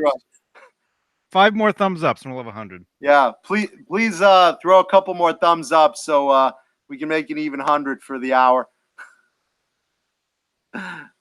I love that. Brian Stewart says, I can't unsee that now. Johnny, I should take one of those in the shower. Hold on, it gets worse and worse. Yeah, and again, for those that don't remember, look that movie up, Hollywood Sex Wars. It was actually pretty funny. Or just watch my scene in it. I don't care. Just watch my scenes. And they actually filmed my scenes, that scene up in my arcade upstairs. with all my video games. So that was fun. That's cool. That's Tessie cool. Switch wants to borrow the Frankenberry box for his gig this weekend. John Harden can't sleep after that. Yeah, I just got your message, Jay. Oh, yeah. Jay, if you're going to come on, we'll stay on. Just eating tacos real quick. Wow. With the mask? Yeah. Put a taco right in there. Vintage Van Halen wants to know, am I an actor? Yes. Just holding the guitar in front of my crotch with the mask on naked, Brian Stewart says. It gets worse and worse. Uh-huh. Yeah, we only need 4 thumbs ups for that. Yeah, that's it. Jimmy Bitter says, now you need a box of Blowberry. You know what's really funny? Interesting thing about this. If you take a look at this cereal box, it doesn't say Frankenberry. It says Monsterberry. And it says with scary whole grain. That they modded this box so it didn't actually say Frankenberry. And the scene was actually like a couple minutes longer. But they were so scared of getting sued from General Mills that they like cut down the scene as much as possible to like show less of the face of the box. So you see it and you see, what's going on. But like in the first cut of that movie, when I was in the editing room, like just checking out how that scene came out, they were showing me it was like a couple more minutes longer. And they just cut it down because they're like, we want to show as little of the Frankenberry box, like just like a few seconds, and that's it, Mm-hmm. Matt Ramsey is Mankuta's stage name. Matt Ramsey. Who's Matt Ramsey? I'm curious. Do you know? Or Matt Ramrod? That's one of those names you just have to say like slow, I think. By the way, and this is something I pointed out years ago when I did stand-up. If you look, and you're never going to forget this, everybody. If you look in the cereal aisle of today's cereals and you look at the boxes by themselves, just about every single one of them could be really funny if you cut a hole in it and poke your cock through. Because there's always someone on the box that's so fucking thrilled to see something there in front of them. Like, Fred and Barney in front of the Pebbles Bowl, like, and milk shooting around. Like, look at this.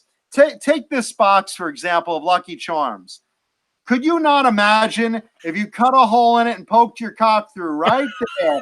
Look at Lucky and that fucking unicorn thrilled to see your package, right? Look how happy they are. Oh, God, can be good. He's cut his cock out, right? Then you got like the Trix Rabbit. If you put your cock right here, this guy's practically jizzing. Look how happy he fucking is.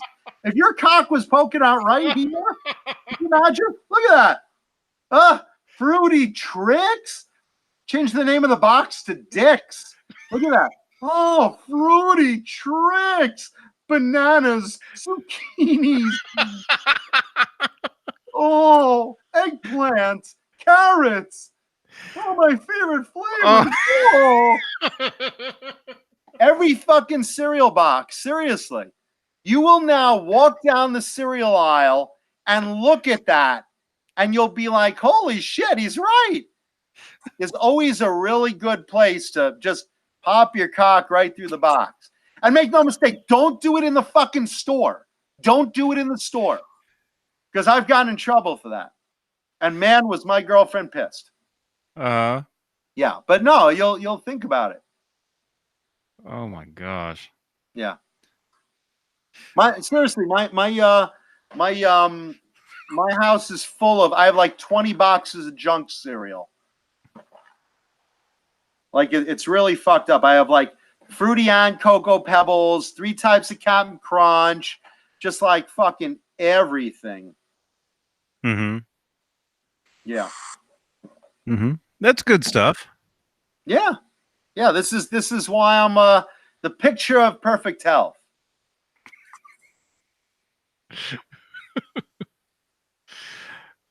Oh man.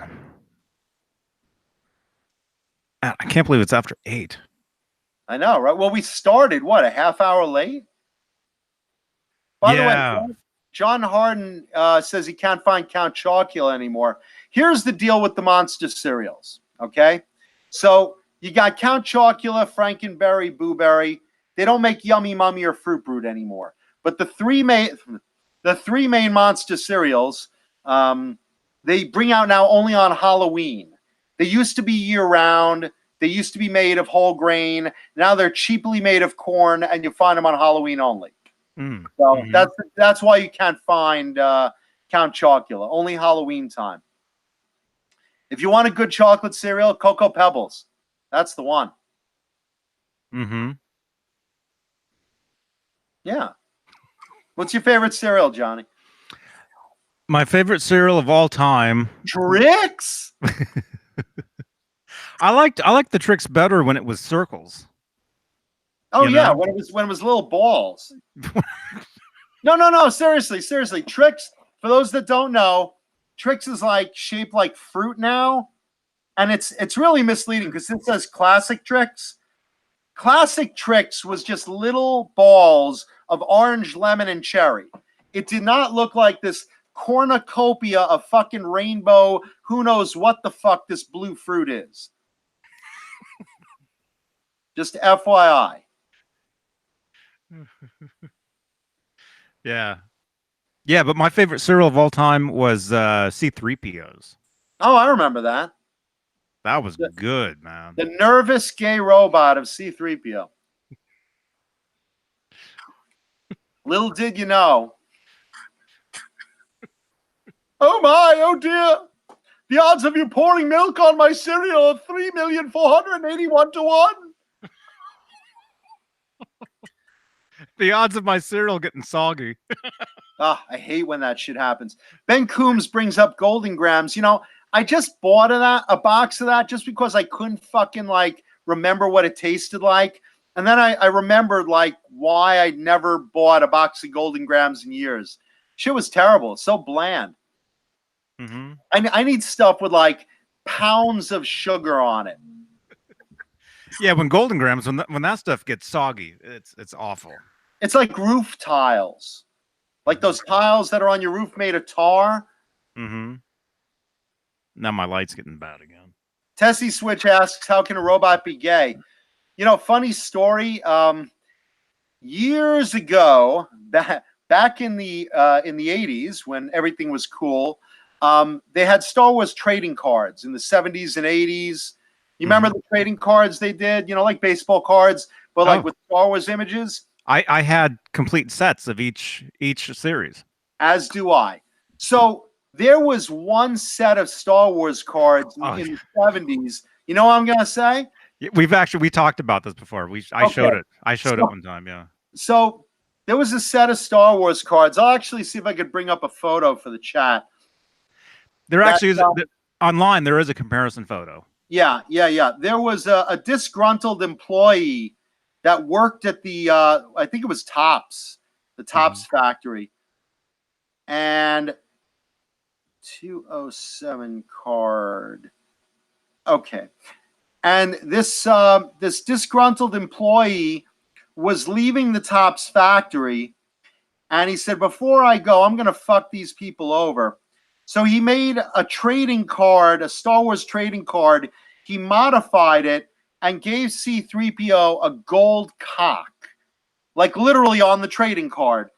And it got into all the packs. And present this real quick. For those of you that collect Star Wars cards, you already know this, but look at that. Can you see that? Oh my, I've got a huge tool. There is a picture that shows the two cards side by side. Yeah, so these cards actually made it on. I'm trying to get the right angle so you can actually see it clear. There you go. Yeah. Yeah. So C-3PO has got a dong on him. And this is like a really valuable card. And then Topps caught the error and they corrected it. And but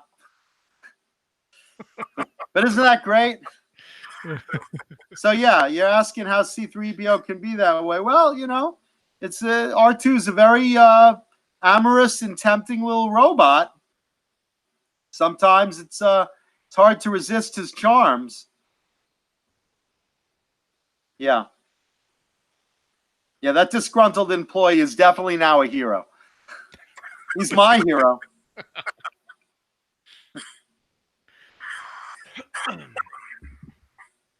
There you go. The error card. Before Photoshop came out. Jay, are you going to jump back in? I gotta go and tuck the chickens. Wow, you got to choke the chickens? Because yeah, it is starting to get a little dark. Well, that's very racist of you to say, but you know what? I'm gonna go have dinner with Simone, and we'll probably have a bowl of cereal. Uh-huh. I'm now craving cinnamon toast crunch. Yuck. Yeah. Yeah, vintage Van Halen. You could actually Google that. Just put Star Wars trading card number 207, and it'll give you the whole story of what happened and the corrected card and whatnot. So, but there you go. How's that for getting off topic of rock music? Yeah, tonight was wild, you guys, and we were almost not even here. Yeah, so please leave a thumbs up. Please subscribe. Please come back let's see. I'm on Tuesday. Everyone else is on Friday and Saturday. And you got some great guests coming up on Fridays. Yeah, Friday, Thomas McLaughlin. Yeah, little Stevie Vai. Little Stevie Vai, yep. Yeah, he's a great dude. Jay, I'm gonna hang on and you and I'll talk off camera. Yeah. So just I'll leave this on and you jump back in, man. Yeah, but for the rest of you guys in the chat, thank you guys so much for hanging with us tonight. We love the shit out of you. You guys rock. Hope you had fun tonight. Hope you enjoyed the show. And thumbs up, subscribe, and I will see you next week. Everyone else will see you Friday. Howie. There he goes. All right, rock on, everybody. All right, so John, say, are we good? We good?